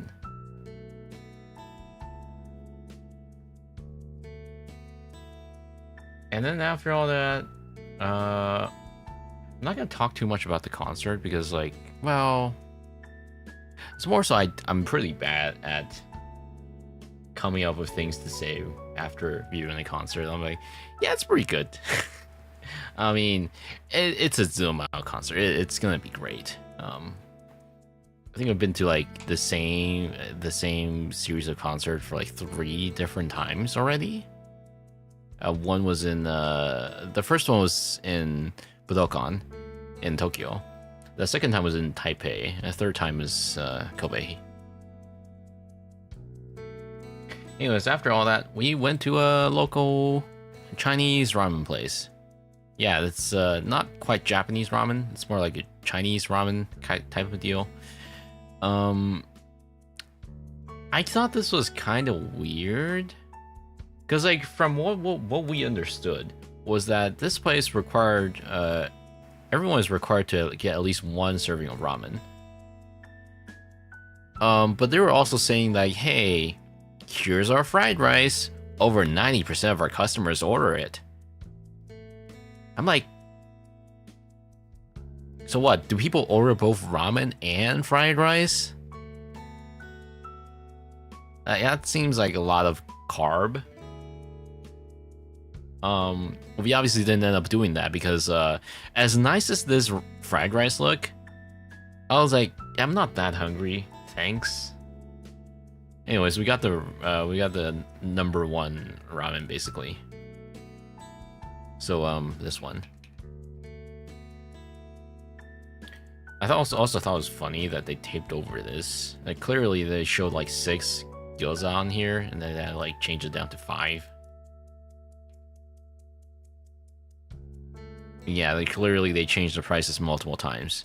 The only thing they didn't change was the egg. The prices of the egg is still 50. It apparently never changed. But the other items, ooh, it looks like they've been taped over multiple times. And yeah, this was the ramen. It looks pretty unassuming. It also tasted just about alright. Definitely very salty, but you know, that's how it is with some ramen. But it was, I would say it's pretty much exactly what one review described it as. It's ramen. Not too bad. Not amazing. It was about 3 stars, basically. But, you know what, I enjoyed it. Kinda. Yeah, that's the outside of it. It was near the, is this pronounced Ninomiya? I'm not sure. Because, like, it's 2, not 3. Anyways, yeah.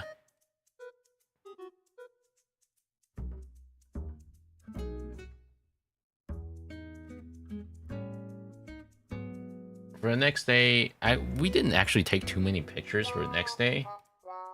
For this day, we were just kind of looking around.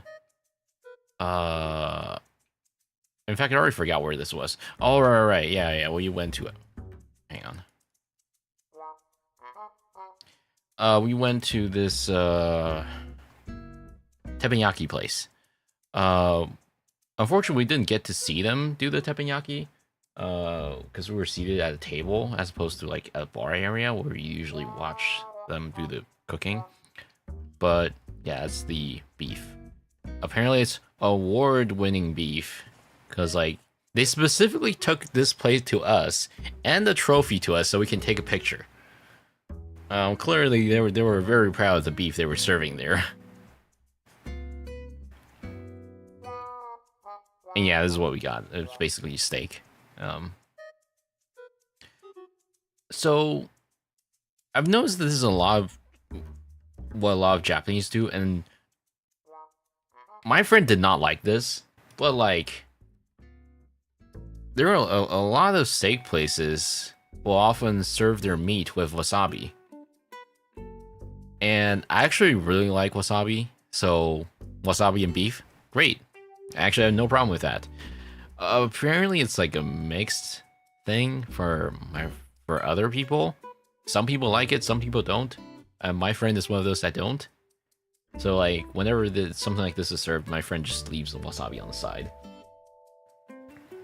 I'd be the type of person to be like, "You're gonna eat that?" Anyways, I liked it. I think it was about 7,000 yen or something.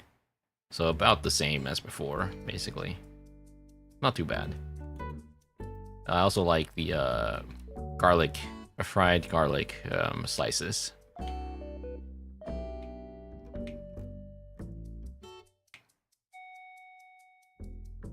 And rice. After that, we went to a cafe. We kind of walked around a little bit. Went to a cafe. It was also a bakery. So, you know, if I get a chance to have more bread, of course I'm gonna have more bread. I got this bread. Originally, when I was looking around at the bakery, I didn't really know what they were because I wasn't really reading the signs that describe what they were. So when I bit into it, I was a little surprised. It's actually banana inside. So it's basically like banana bread, but like not literally banana bread. Well, it's literally banana bread, but like not what we think of when it comes to banana bread. Like it's literally like banana mush inside. More carbs, yeah, hell yeah. And a little slice of cake on the left as well. Also got some tea.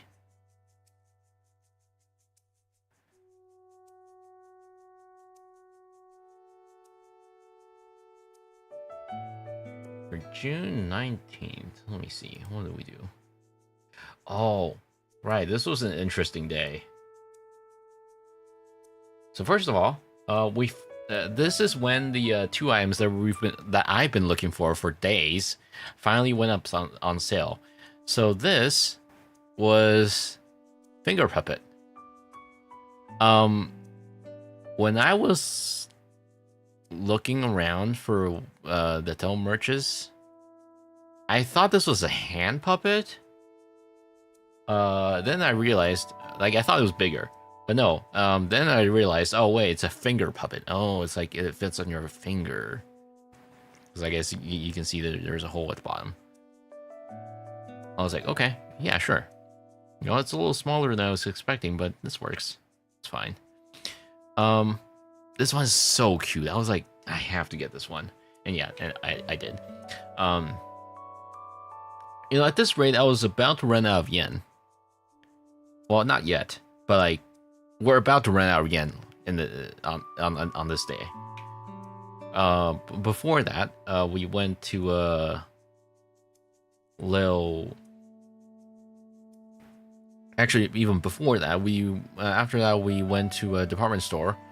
Got some tonkatsu for lunch before going to Shinkobe Station. We were going there specifically to see a waterfall, and that involved climbing. And newsflash, neither my friend nor I are very good at climbing. Like, yeah, it's just climbing stairs, but like, you know, neither of us are like athletically built for this, and we pretty much gave up pretty soon. Like, we walked, like, I think we got to like middle section of the waterfall, and we're like, yeah, okay, you know what, I think we're good for today. It's not even just that walking was tiring, it was more so that we were sweating bullets like all over the place. It also didn't help that the weather was like kind of wet and hot at the same time. But yeah, we got to see some of the waterfall at the very least. Yeah, this is the fall. So you've got the smaller waterfall down here, which is what we saw at first. And then we went up to the bigger waterfall up here. So like, this is like downstream, this is like upstream. Well, upper stream, middle stream, whatever you want to call it. And then there's the actual reservoir. We pretty much gave up around here. And it's not like there's much to see up here anyways. It's just a reservoir up there. So like, we pretty much got to see what we came there for. Yeah, these were the stairs, and didn't have fun. I think my friend was actually pretty upset by the end, because she was like, oh, you know what, too sweaty, I'm good. But yeah, this is what the waterfall looked like.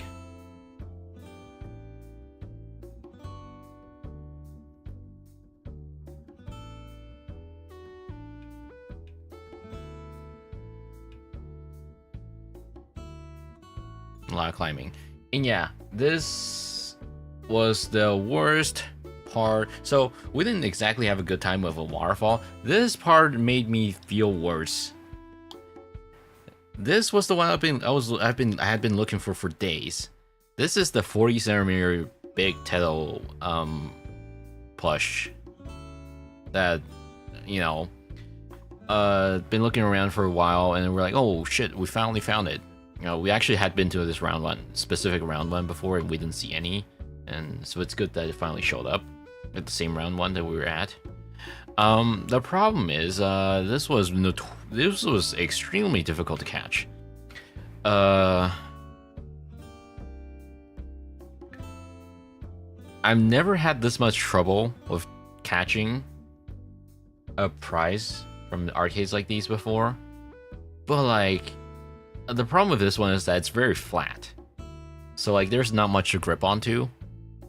It also doesn't really help that these claws were designed to be very loose anyways, so yeah, I spent like 4,200 yen on this thing, and we had to get the staff to help us multiple times because it kept getting well, I got out of range a few times, and we also told the staff like, hey, we've been here for like 40 tries, can we can you help us?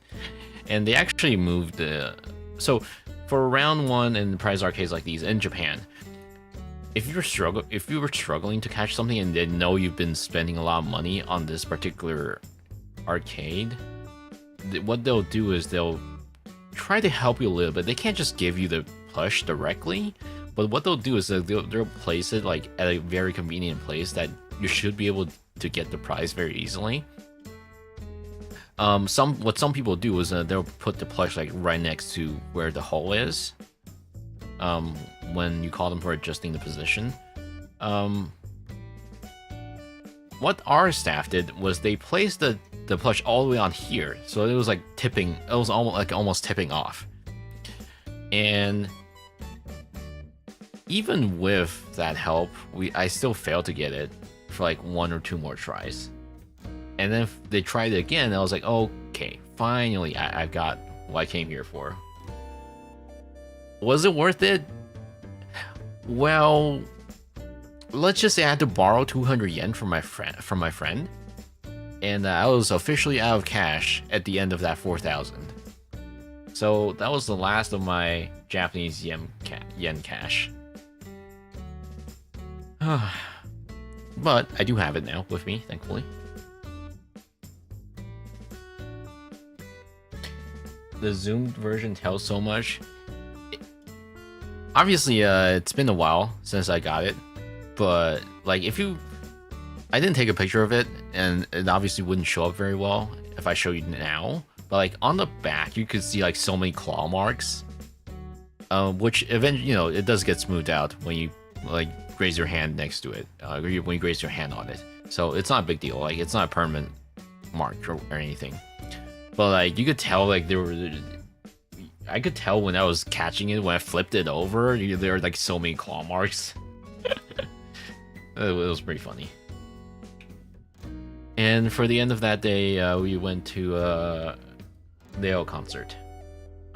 I hadn't listened to much of Leo's work before, but after seeing the concert, I was like, oh, huh, didn't know this is what her performances were like. This was a very performative concert, and it certainly looked like she was enjoying it. Now, that being said, it was like a much more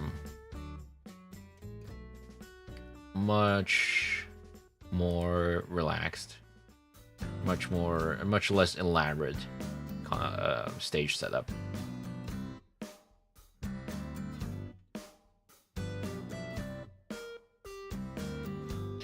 And for the last day, went to a Korean restaurant. I think this was like spice pork of like marinated onions or something like that.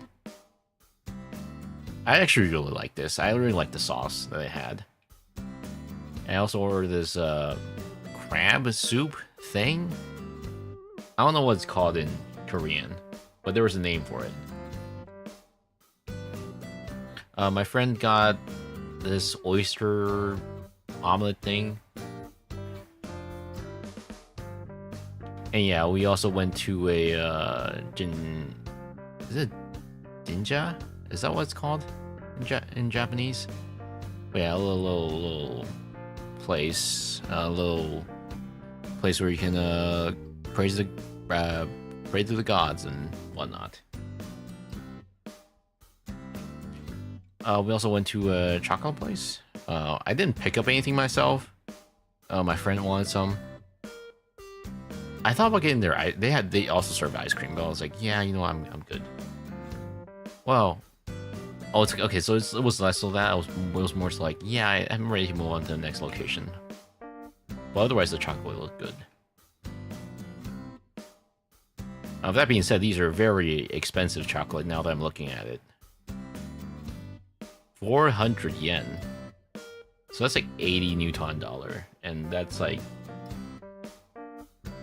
nearly $3 for a piece. Like 250, I think. Damn. Yeah, like this one is 5,400 yen, so that's like $30. Damn.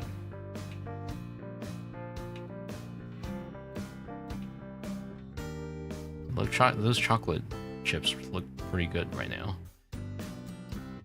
I mean, cookies. Oh, after that we went to a zoo. It was horrible though that day. It's hard to see in this picture, but it was actually raining, like very heavily. This was our last day as well. Well, the second last day. And yeah, it was not the best experience.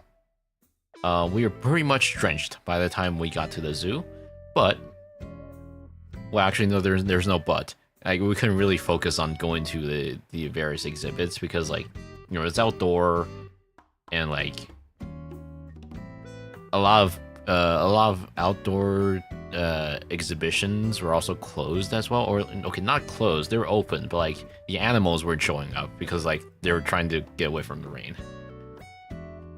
But there was this bear exhibit that had this huge bear. Apparently, this is a Hokkaido brown bear, and this bear had been around since 1992. So, like, that's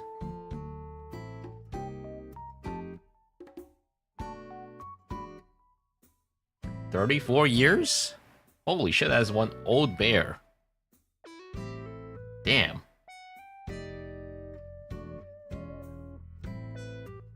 But yeah, this guy was enjoying his meal.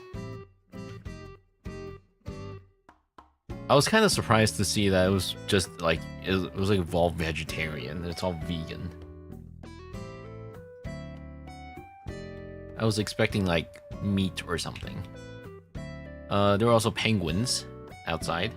Oh, there was a polar bear as well before this. I didn't take any pictures because there was only one polar bear. And it looked like he was not doing his best. As in, like, you know, it was raining. And he was, like, going in and out of the place. So it looked like he was actually stressed out. I hope he's being taken care of well. But, like, he looked very stressed out. Like, you know what animals, this is what some animals do when they're, like, stuck in a zoo and they're like not happy. What they'll do is like they'll keep repeating the same thing over and over again. It was kind of like that. So I don't know. It also could have been the weather. I don't know, because like it was an outdoor exhibit, so could have also been that. Not sure. Anyways, penguin. These penguins were having a much better time. It was raining, but they were like. They weren't even hiding from the rain. They were just like standing around in the rain. I don't have the picture for it. Actually, I think I do. Hang on.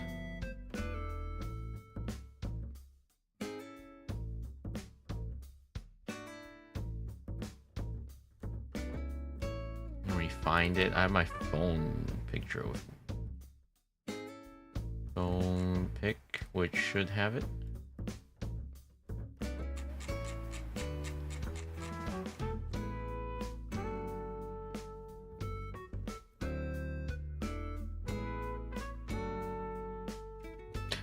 Yeah, this one. So yeah, the penguins were hustled over here, hustled up over there, and there was a big pool for them to go into. And this was when I kind of realized the penguins are very social. Like they were all like gathered up. Like whenever the group, whenever one moves, the group kind of moves as well. I also have a video as well, but I can't really show it. None of this player and none of this viewer, anyways. Penguins stronger together. Oh yeah, this is the Leo concert.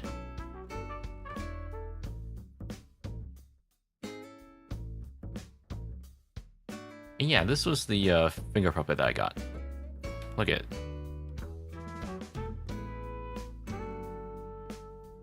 It's so dumb looking. I love it.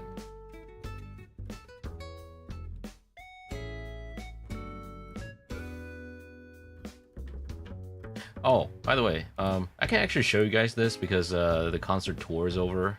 Normally I would. Normally you can't. We aren't allowed to show this until the tour is over, but it's over now, so I can show just fine. Yeah, this is what the stage looked like before the performance for the Miles concert, and this is what the end looked like. A very fun experience.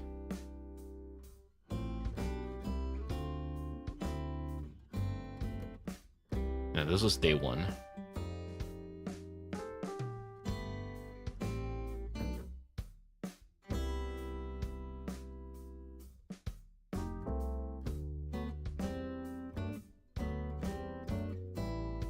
Checking my other photos that I have taken with my phone.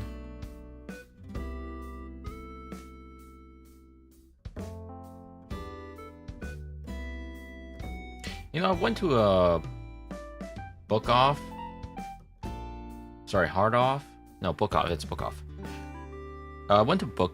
Oh no. This is shit. What's it called? I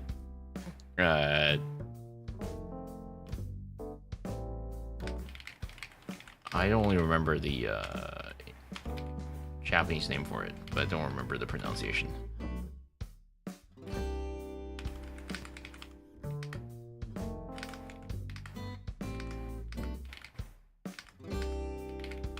It sucks when we have like 5 million different IMEs.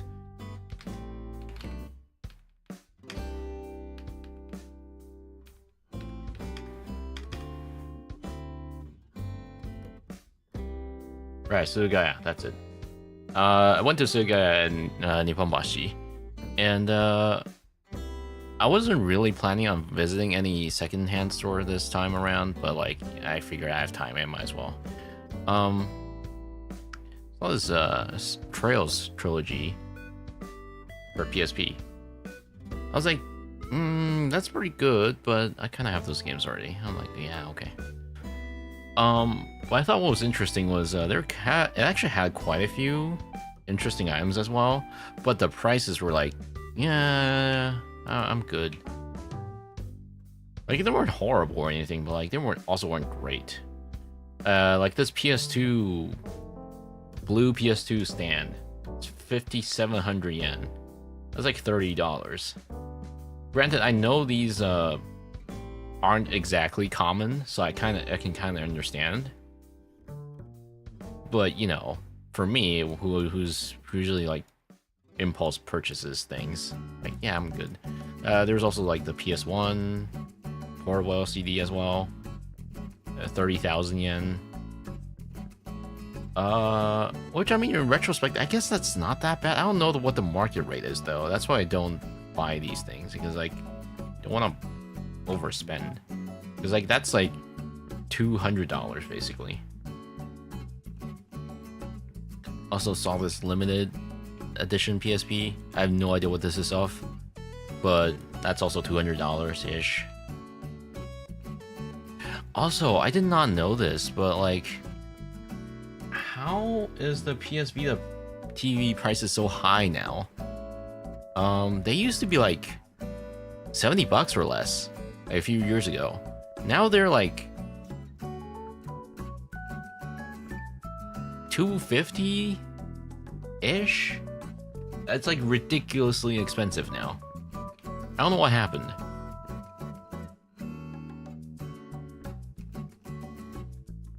Some suggested it might have been the fact that you can modify it now, but like, I'm pretty sure you can mod the PS TV, like even back in the days. It was even back in the 3.365 days.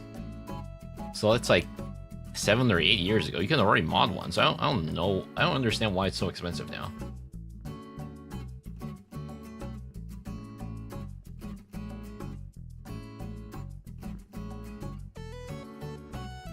Got one last year at 150 euros. Yeah, it's still really expensive, no? Compared like a few years ago. I don't know what happened. Oh yeah, anyways, for the last day at the hotel, we were like, yeah, it's way too rainy. I think we're just gonna stay indoors. We ended up calling Uber Eats.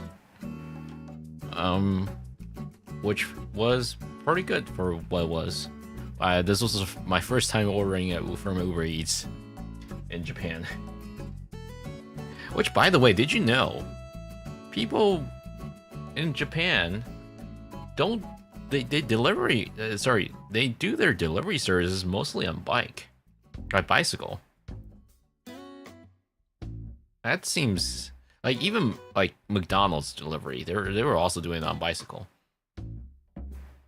And that seems like that'd take a long while, wouldn't it? Compared to something like a scooter or a car. Okay, I can get why no one does this by a car because like car's way too big. But like, I feel like a scooter would be more efficient. They don't at your place? No, people deliver by scooter here.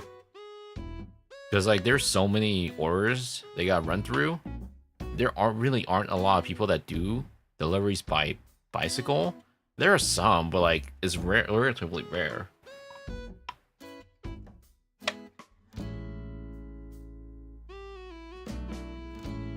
Yeah. Almost done in the 11th hour. And yeah, we also ordered like a large portion of fried chicken. That was definitely way too much for even two of us, though. We pretty much like almost didn't finish it. Like there was like one piece left. I was like, yeah, I'm good.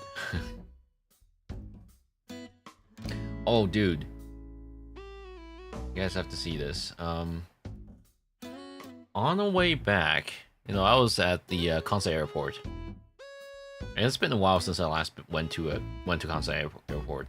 And in fact, I've only been to Kansai airport like once before this. It was at a different terminal as well, so I had never been to this particular terminal before. And I was kind of like, so it was like 30 minutes to an hour before boarding. I didn't have much time, so I didn't look around too much. I was like, yeah, I'll take whatever I can eat. I was like to sleep now, but your food picks are so tempting. You really should sleep as well. I mean, I should sleep as well. It's 12:26. We should wrap up here soon. But I have to show you guys this. Yeah, this chicken sandwich. Crispy is gonna yell at me if I don't say chicken sandwich. Look at this. Well, actually, I'll show you guys the sandwich first. What do you guys think of this sandwich? Personally, I think it looks pretty good. There's coleslaw. I added an extra egg on top. That was on me. And then there was a large piece of fried chicken.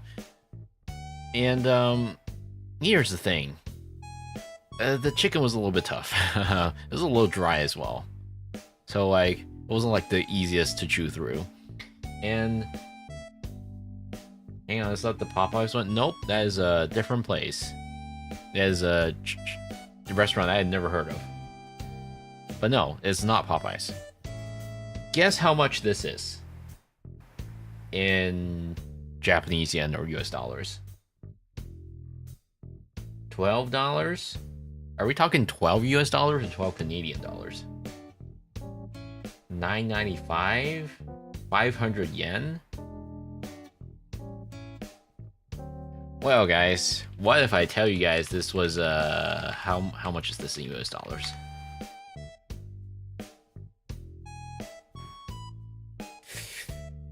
$9.95, 12 Canadian dollars. Well, guys, without any sides. Also, actually, before I say the price, just remember this is after I've gone past security. And you know how airport food is after you've gone through security. Looks rough. Without sides, 541. Yeah, this was 2,500 yen with egg. So 1550 US dollars basically.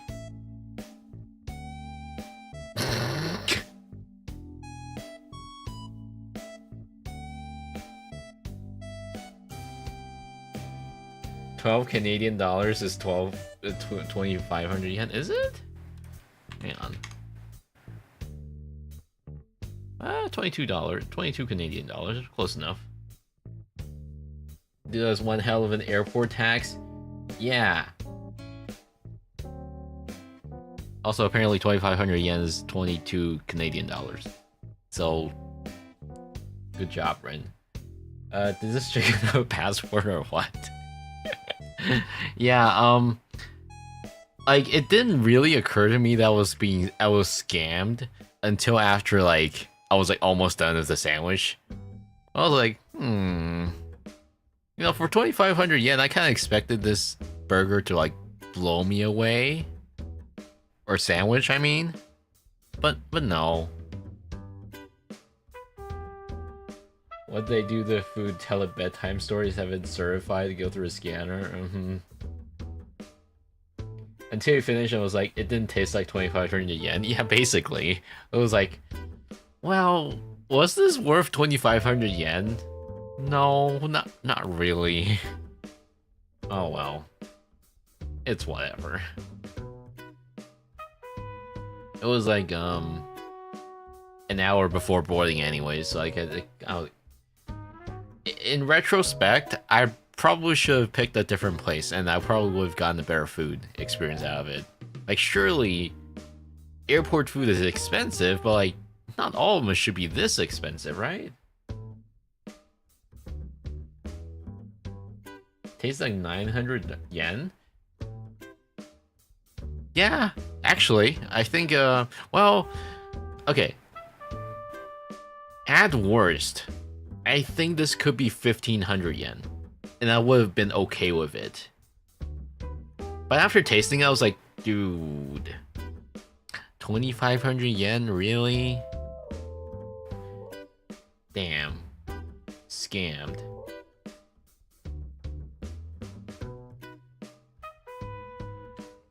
But like all the other food I've had in Japan was pretty good otherwise. It was just this particular airport food. Oh yeah, by the way, I'm looking through my phone pics now. So earlier I mentioned there was this banana bread, right? This is what it looks like on the inside. It doesn't look very photogenic, but I promise you it was pretty good. And you could also see behind the cashier, you could actually also see a bunch of people working on the bread in the back there.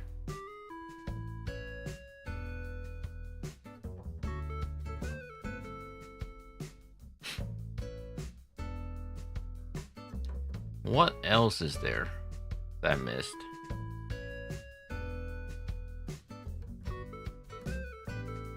Well, if you guys would like to know, the Switch 2 is now, well, the Japanese unit anyways, is now 52,000 yen. Well, that's actually without tax. 58,000 yen otherwise as a Japanese.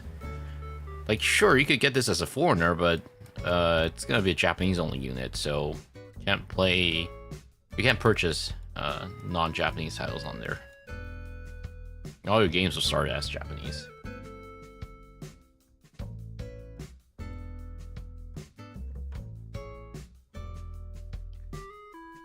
What else?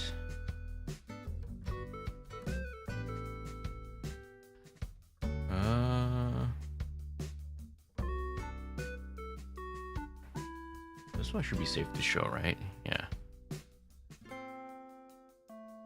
In the Sugai I was at earlier, I also saw this 1/4 Miku. That actually looked pretty nice for a 1/4, but because for most 1/4, they do look kind of plain. That's why I don't get 1/4, but like this one actually looked pretty decently detailed for 1/4. Because like generally when it comes to 1/4, you'll usually see like very simple clothing. What's with the quote around cute? Yeah, quote unquote cute. Maybe it's not so cute anymore. 1/4 scale? Yeah. 1/4 scale is not that uncommon, actually. You'll often see like 1/4 scale of like a bunny suit or relatively simple clothing on it, and they actually usually go for like a decently acceptable price. Like this one, I think this was pretty good actually, because like for this 1/4 with this amount of detail for 44,000 yen, that's pretty good. I thought 1/7 was already pretty large. No, 1/7 is pretty small, I would say. 1/6 is, I would say 1/6 is about what I expect for most figures. I know they're 1/7, but like I typically don't go for, well, it depends on the design. But like, okay, if the design is good, I don't really care if it's 1/6 or 1/7. But you typically don't get 1/4 unless you have the space for it. But then again, there are people who somehow find space for 1/1, so you know.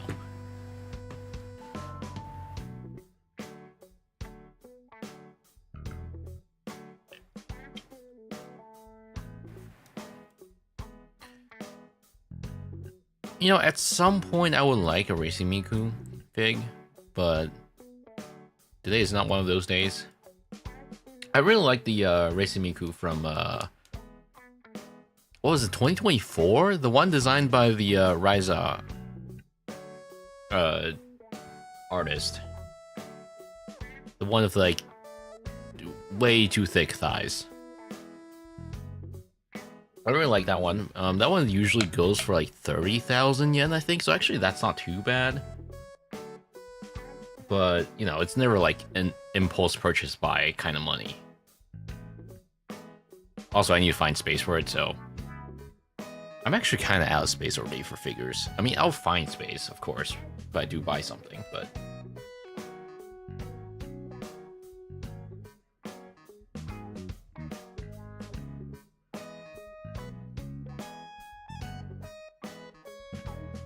I'm done with the lemon sour. Woo! I'm mildly tipsy, but it's not too bad. Yeah, it's at a level where I think it's like perfect for going to bed. Actually, it's currently 12:36. I both want to end the stream, but also not at the same time. 2:37. I've been streaming for 2 hours 38 minutes.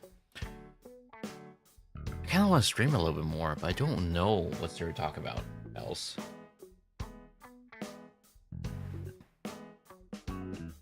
Let me hide this real quick. Excuse me. I'm gonna switch to just chatting, actually. You should let chat plan your next Japan trip. You won't regret it, trust. I mean, maybe. The thing is, when I usually go, well, it depends. If I'm going alone for like a concert, then I usually won't really have a plan. In that case, sure, you guys can actually plan it if you want.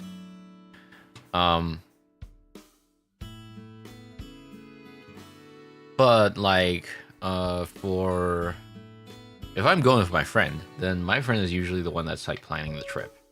I'll let her decide wherever she wants to go or what places to eat at. Because like she's resourceful enough and can speak basic Japanese to the point where she can like reserve places. And at that point, I'm like, yeah, sure, you do that because I cannot speak Japanese. Actually, for this particular trip, I was actually trying to read Japanese a lot more this time around. Like I was reading the kanas when I was waiting around on a train. I was trying to read out the places with the name. Name of the places. As you can see, I'm already getting a little slightly tipsy. Anyways, I was actually trying to read the names just by the kanas, and I was able to do it like 70, 80%, kinda. And I feel pretty reassured that I know some of the pronunciations for some of the kanjis without looking at them now. Like I know bridge is bashi, right? So that's why I was like, oh yeah, I'm at the Japan bridge. That's literally what the place is called, which is Nipponbashi.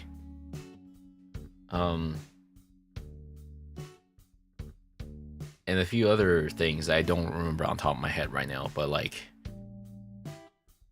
so I just realized that this chat window is not looking great on the vertical stream. Let me fix that real quick.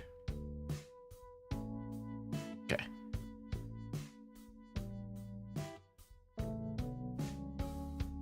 But yeah, still not at a point where I can talk to Japanese, or understand conversations. But it's, you know, at least I can get by walking around. Just not, as long as I don't interact with anyone, you know? Convenience stores I can do because, like, they'll usually just ask, hey, you want a bag for it? I'm like, no, daijoubu, you know? Daijoubu desu. And if I want to pay by card, well, for 7-Eleven, you get to just choose on the screen. It's like I don't even need to talk. And for Lawson, I can just be like, yeah. Or for Lawson or Family Mart, I can just be like, yeah, card touch this. Like, yep, I'll pay by card. My iPhone. If you hear someone, you can tell what they're talking about. No, not necessarily. I'm not at the point yet. So that's why I still cannot understand some of the clerks and servers and whatnot. Waiters.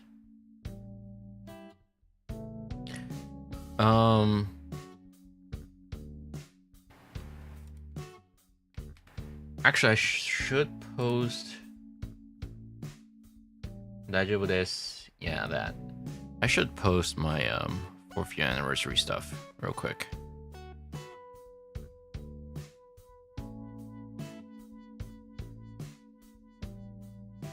On my socials.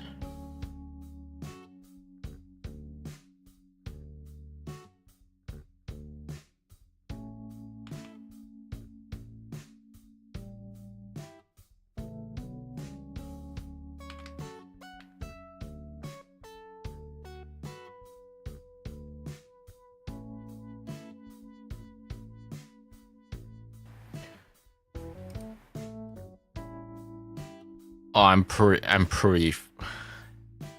So, remember earlier I mentioned that most Taiwanese have Asian flush syndrome. I can never pronounce that correctly for some reason. Yeah, I'm feeling it pretty badly right now. I am pretty red-faced. Be puffed up. It'll usually pass pretty quickly though. I need to post. that real quick. Syndrome. Syndrome. Oh, like I can pronounce the word syndrome just fine. It's when I put the Asian flush syndrome together, because like the sh at the end before the word syndrome really throws me off. Like, say that 10 times fast. Asian flush syndrome. Asian flush syndrome. Oh my god. Okay, whatever. Anyway, don't forget some water. Yeah, I have some tea with me.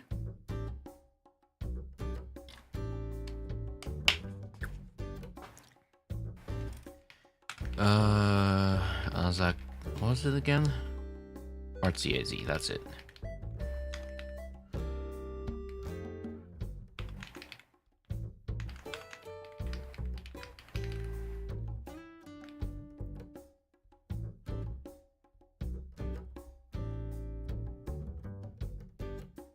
Asian flush syndrome.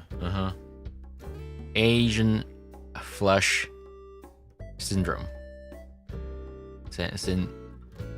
It also doesn't help that I'm tipsy right now, right? I need to post the art. Yes, there is.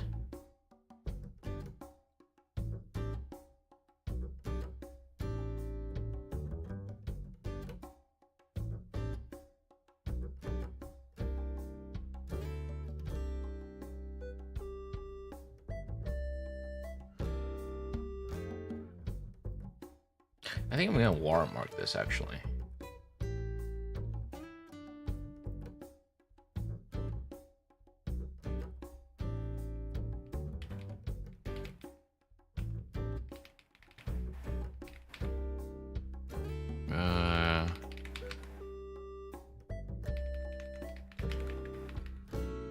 There it is.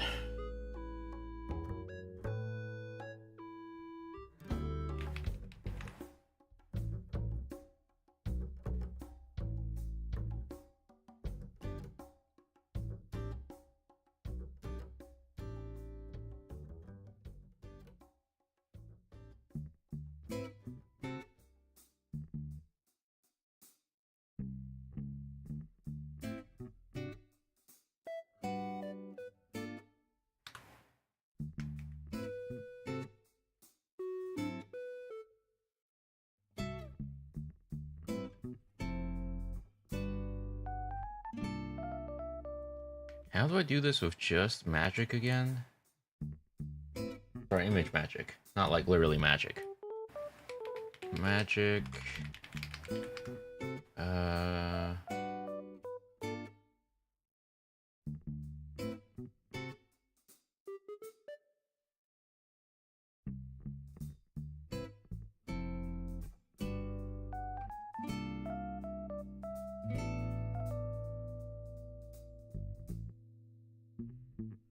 I'll annotate.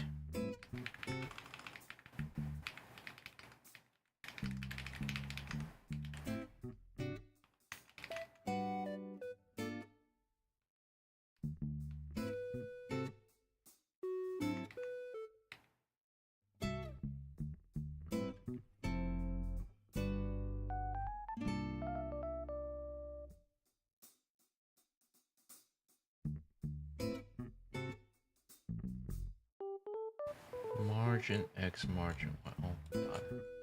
Okay, it's easier if I just open up a freaking affinity for this.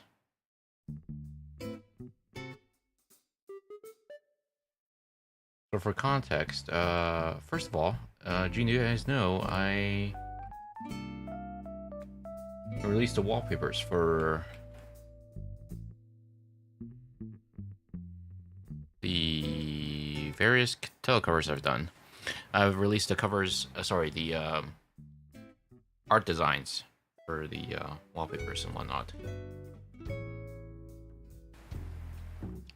As wallpapers and whatnot. And specifically I have a script for adding copyright notice at the bottom left. I was trying to reuse that, but I just realized it's not good enough for that. So I'll just do that myself in Affinity. Give me a second.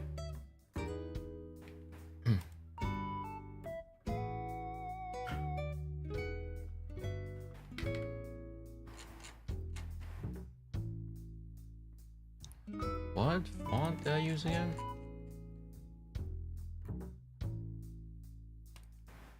Font. Half.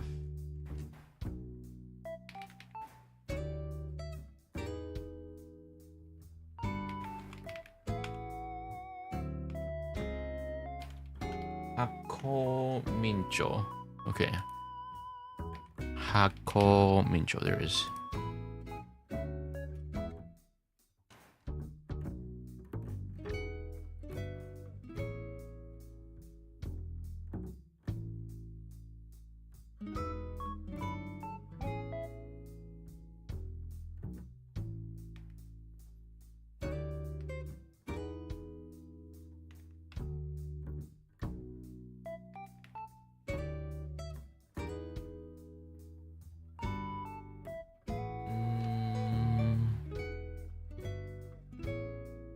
Hello, Zane.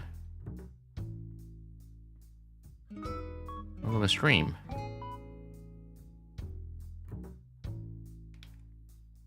Sorry, you guys won't be able to see what's going on right now, but I can assure you something is going on.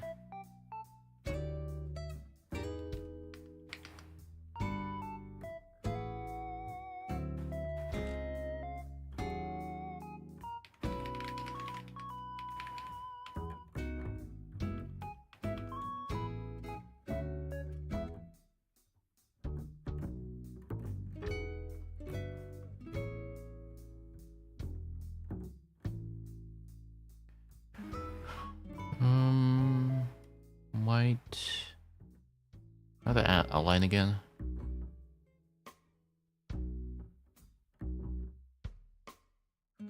Where's the panel? What?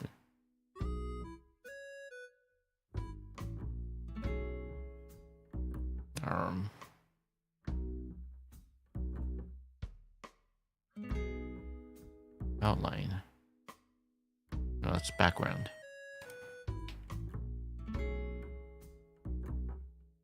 Where is the panel I'm looking for?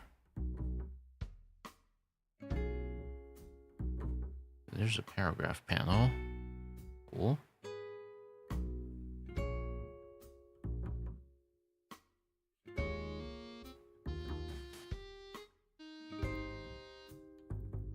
Oh, there it is.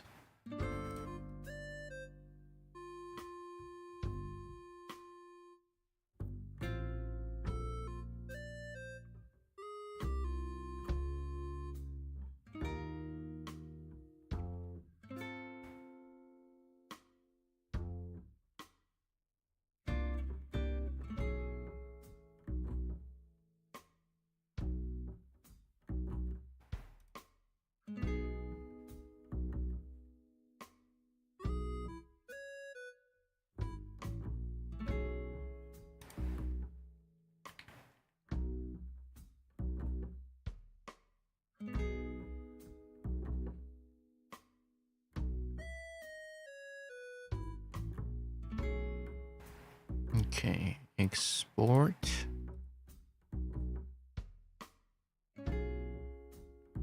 Like half the size.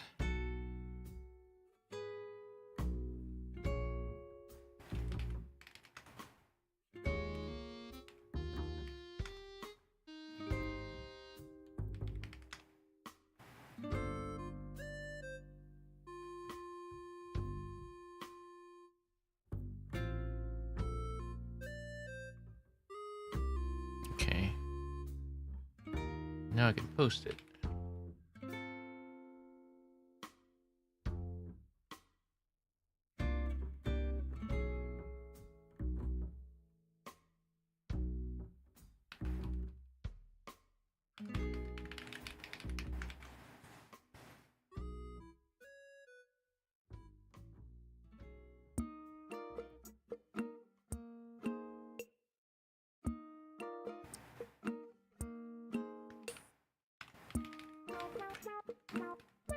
Now, earlier I did say, oh, hello, thank you for the 5 gifted.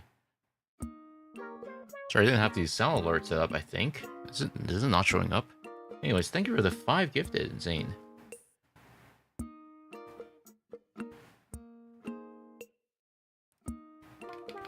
Have a good day.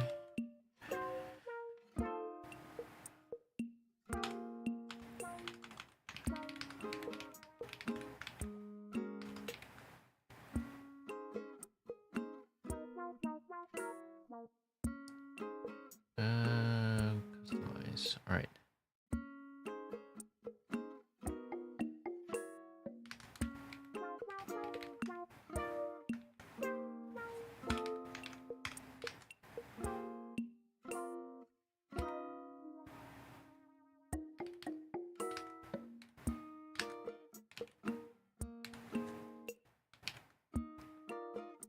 Art. There it is.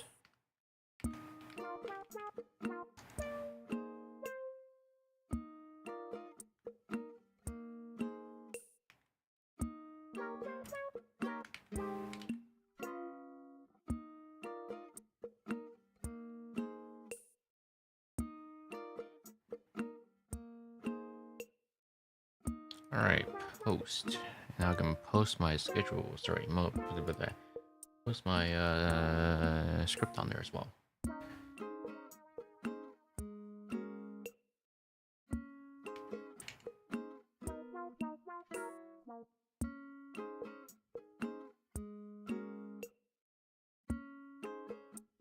Where's my thing? There it is.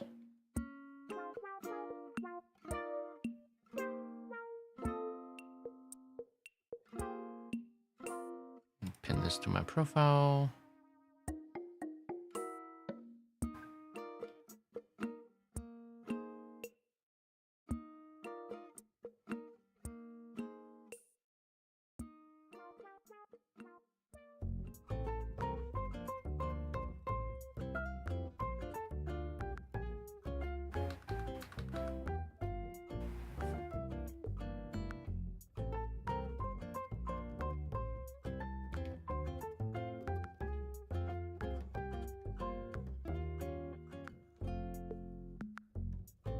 And post that on Blue Sky.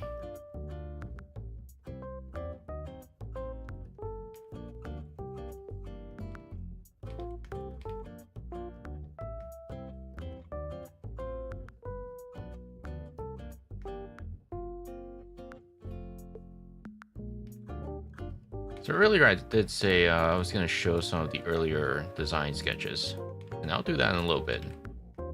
Just let me post this first.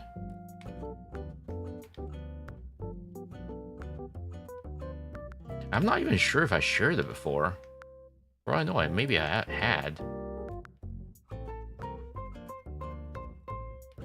Have I, guys? World premiere in the Xbox guy voice.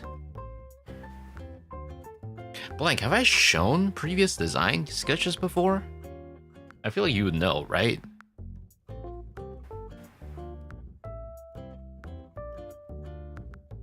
If so, cool. If not, I'll show it here.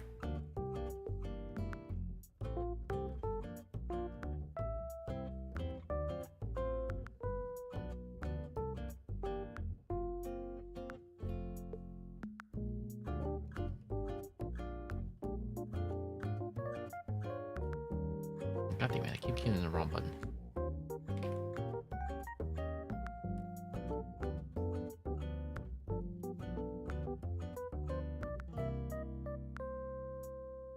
Okay.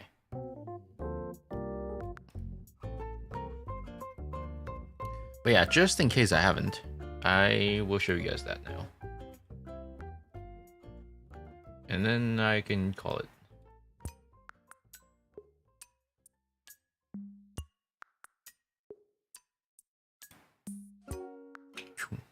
Switch over here.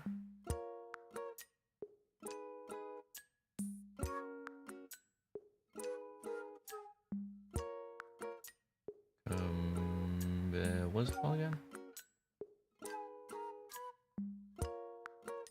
Right, this one.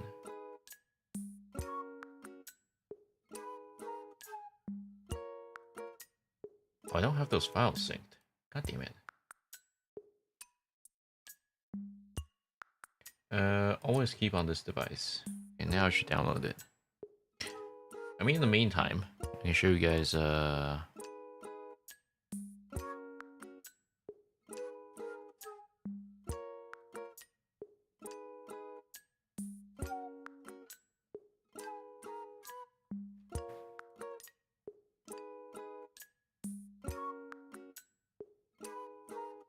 might take a little while to sync. Ow. Hello, Blank. Yeah, Blank, have I shown the design draft before?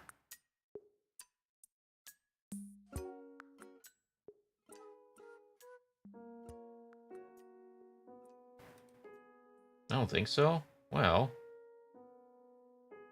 I guess I could show you guys what it was like when I was first coming up with designs for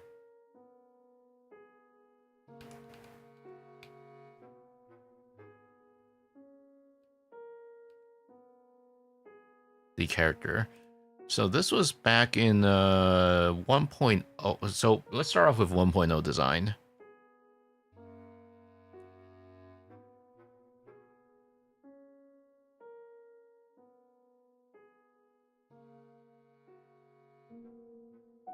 So, I pulled a lot, well, not a lot, but like several references, for when I was designing 1.0. So specifically, I was first looking at, I was like looking through different references for I want for eyes, the clothes. Sorry, I actually didn't have any design. Well, I had some ideas for what I want for clothes, and eyes, hair, outfit, and whatnot. Because like I'm not exactly great at coming up with character designs. That's why I needed my help of my artist. And of course, always shout out to my vtuber mama for helping me come up with designs that I was actually happy with. Now, specifically, I was looking around. This one was being used for the eye reference. So I was looking at different eyes or what could be possible. So just a reminder, this is from 1.0. I was looking at different eye and alongside like eye colors. I was looking at different eye colors at first. So I was initially thinking it was gonna be yellow. So like amber kind of looking eye color. What we ended up settling on was clearly, you know, this was more like a yellow greenish color. I think it actually works out very well with like the rest of the design. Alongside like the hair design, so I like short hair, kind of like kind of middle, like alongside like bangs onto the side and whatnot. I even toyed with the idea of like, you know, something that looks like Amiya, where it's like halfway through to the waist, like type of long hair. And for the outfit specifically, I wanted like a daytime and nighttime outfit. Originally, the idea was that there'd be a daytime librarian type of outfit, and nighttime be like a more casual outfit. So this was specifically for like the daytime, for what it might look like, where it had like an apron on there. Basically like a librarian or bookstore type of a Japanese librarian bookstore type of outfit. Things like this. And for the night outfit, I had like a more casual, like I had a hoodie like design, which I think ended up translating relatively well. We actually went through like several different design outfits. And by the way, so that was my idea. And initially, I hit up a concept artist on Etsy. Yes, believe it or not, the original design did not come straight from the current designer. It came from an artist on Etsy, and in retrospect, I feel like I've gotten scammed because like, the delivery time was so long. There was like very little communication. It took like 6 months or something ridiculous like that, and there was like zero communication. But this was the initial design that we had. It looks something like this. For like the first design. Let me get rid of this real quick. So I'm pretty sure I had never shown this design to anyone before in public. This was like the first concept art for what else it was gonna be. Orange eyes, yes, those like amber eyes. And I mean, looking at it, it's actually it's not that bad. It's pretty good. The problem is it just took way too long, and this was like, keep in mind, this was before the concept of VGen was a thing. So like, in order to find artists, it was like fairly difficult. Yeah, it either had to be word of mouth, knew someone on Twitter that you wanted to look for, or something like that. But I had nowhere to look for, so and that's why I ended up hitting up this artist on Etsy, who I think it might have been Chinese. Not sure. By the way, this was a design. I wasn't particularly happy with it at first. When looking back, I think there is some. I really like the shading details, actually, now that I'm looking at it. Unfortunately, I don't have the name of the artist anymore. This was such a long time ago. I didn't note it down in the design.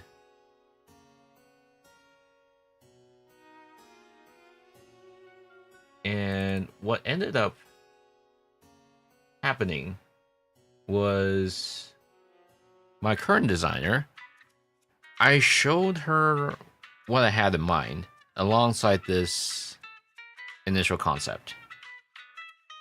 And what we ended up getting was she came up with several different design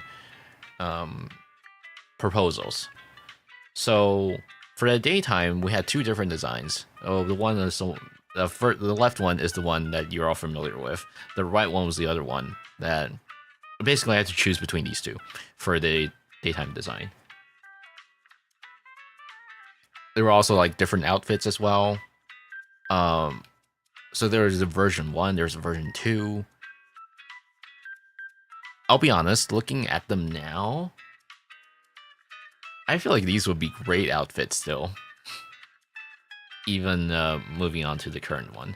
But like, as you can see, there were different design aspects to it all. Like in this version 1, it was a green yellow eye, and the version 2 was more what I had in mind, which is the amber type of looking eye. And the hairstyle as well. I actually really like this hairstyle. I think this would work great as well.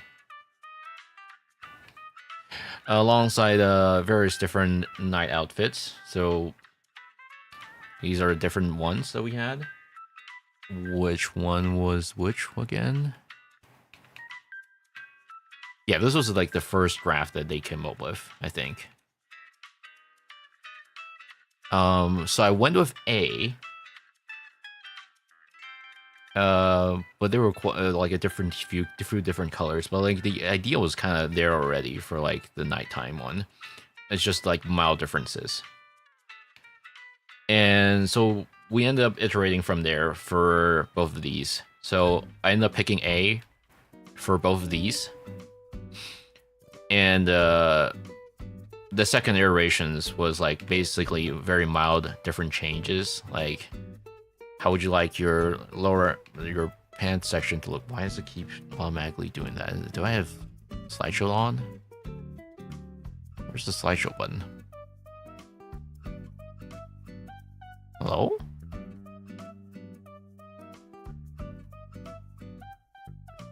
I must have accidentally turned on slideshow or something.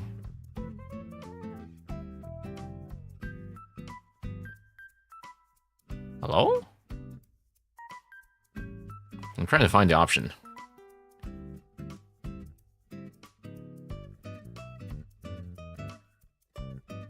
I'll toggle slideshow. There it is. Okay.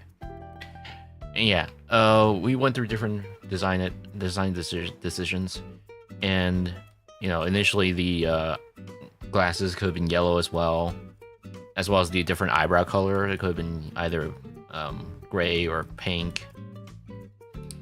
Also had a name tag here as well. But yeah, we ended up going with A again. And this was specifically around the time when Xenoblade 3 was about to come out. I was like, can I get a wing toggle?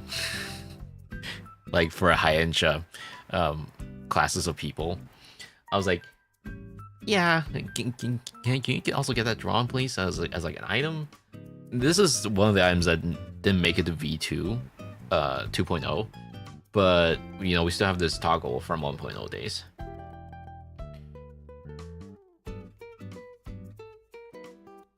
But yeah, for the nighttime, there was also the pink one, right?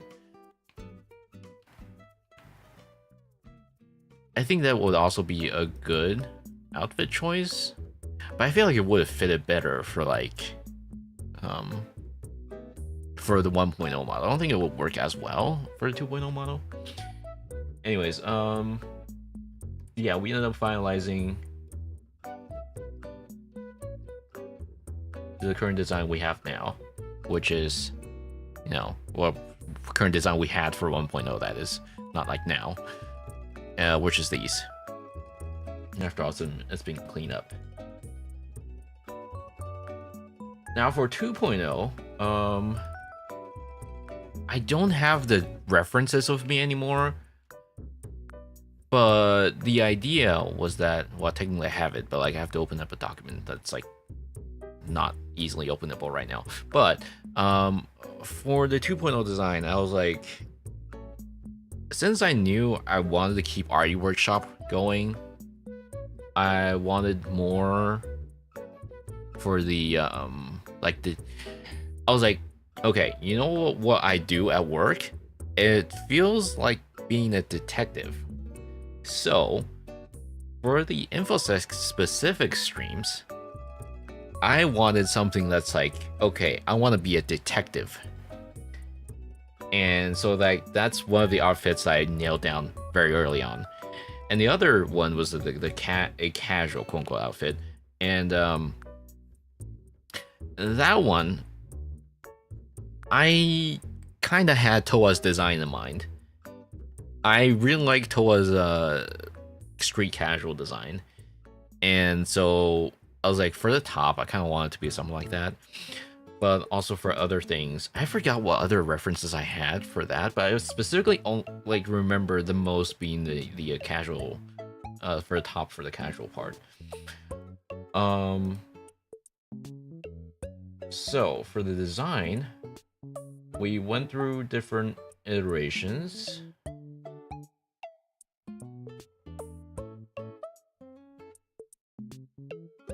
Give me a second.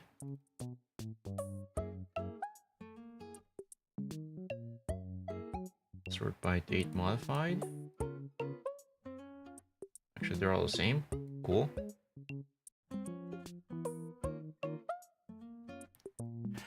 Okay, so initially we went through several different outfits for the casual design. So there was the A and the B one. So A was for the casual, B was for the detective one. We went through, I was like, okay, I kind of like A and A1 and A2. So went through both A1 and A2. I was like, hey, well, I kind of like the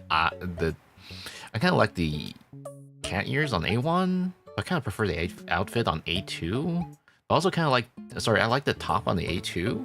I like the bottom for the A1 as well. I like the little accessory design. So it was basically what we ended up doing was like, it was a mix of A1 and A2. Now for B1 and B2, one of the heavier inspiration was for the detective outfit was, I think you can all guess who.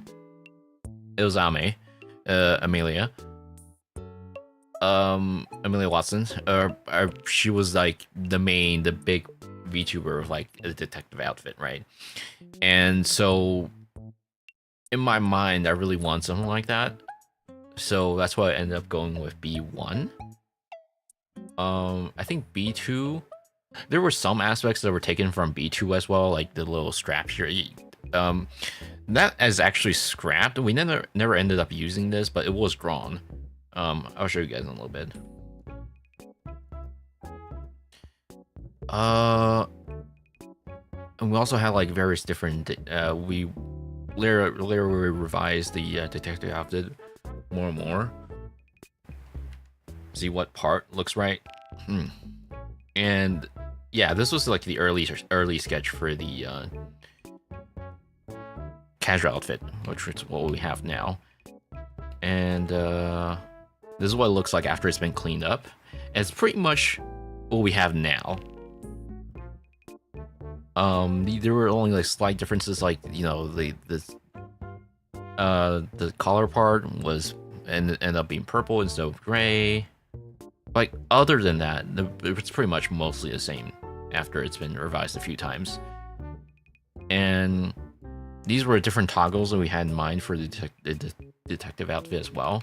And you saw this earlier. This is what it looks like after it's been cleaned up for line art.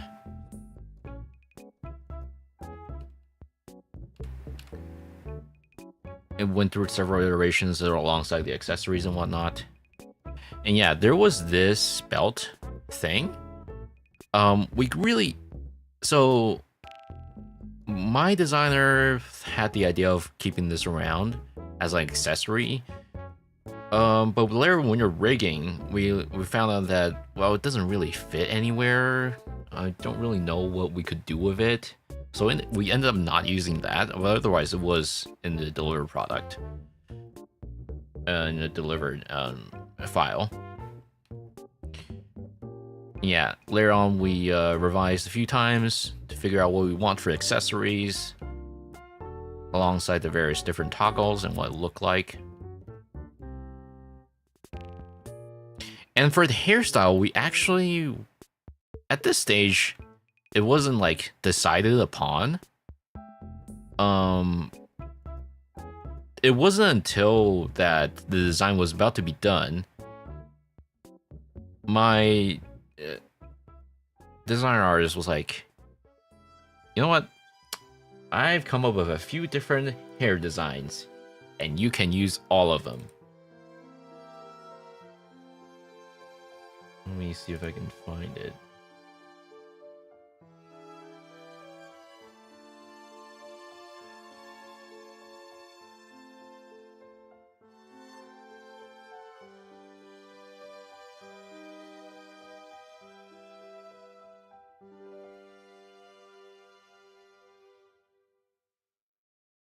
Okay, I don't have it with me right now.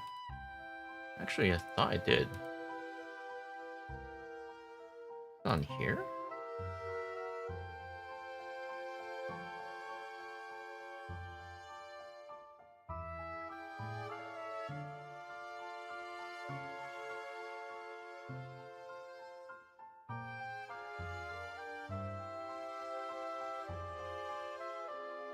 This one?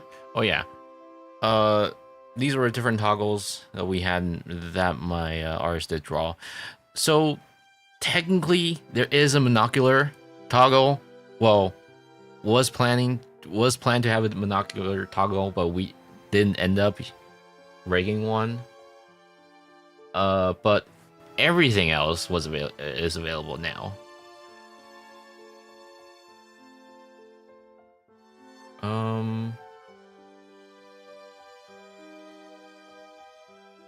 We also went through like a long rigging process. So this rigging took, I want to say 3 months or more to finish.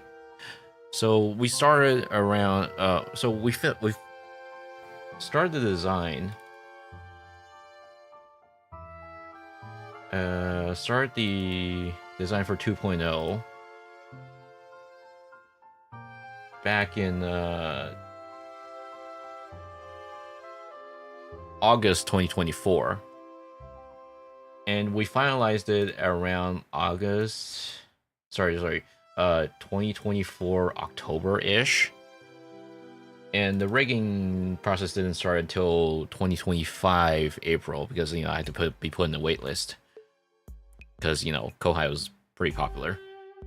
It still is, I think. So the rigging process didn't really start until then. It went through a lot for the rigging as well.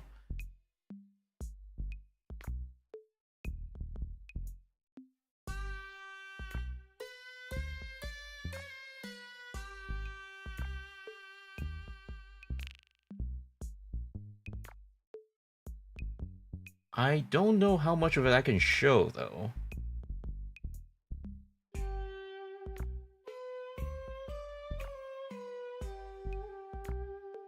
But basically, went through a few physics tests and whatnot, and we ended up finalizing around like July or August 2025. Which was like a few weeks before the debut. Like originally it was supposed to come out during the 3rd-year anniversary, and because it took a little bit longer than I expected, and I didn't really want to rush the rigor. I was like, yeah, you know what, take as long as you want. That's fine, as long as it's not like a whole year. So I was like, yeah, that's fine, I'll push it back. So that's why the debut for 2.0 ended up being like late August or something like that. But yeah, you know what? I really enjoyed how 2.0 has turned out thus far.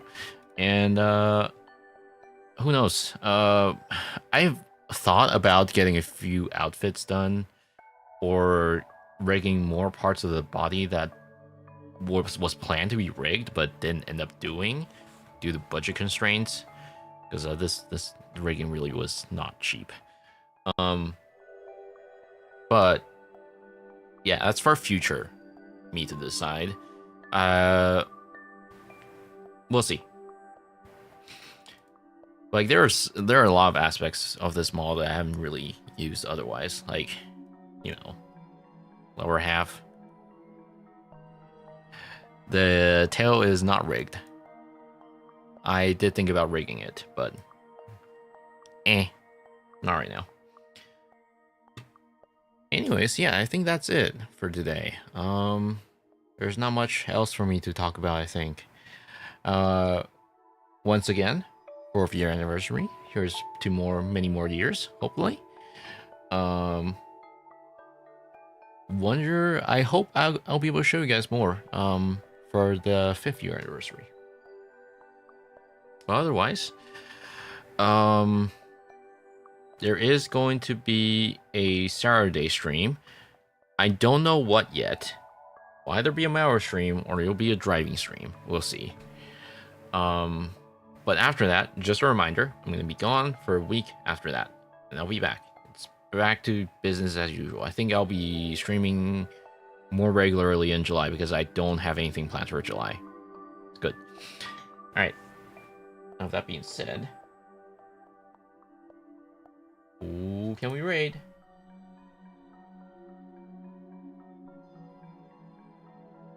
And she is doing more Red Dead Redemption.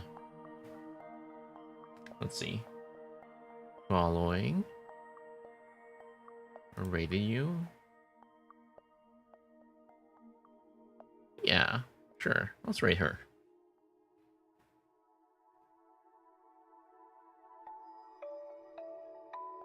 Somehow she has a fishing rod out. Alright. Asa needs a :3 mouth toggle. I don't think it'll look good. But sure. Alright, I'll see you guys later. Thank you guys again for the 4th year anniversary. And I'll see you guys on Saturday. Bye-bye.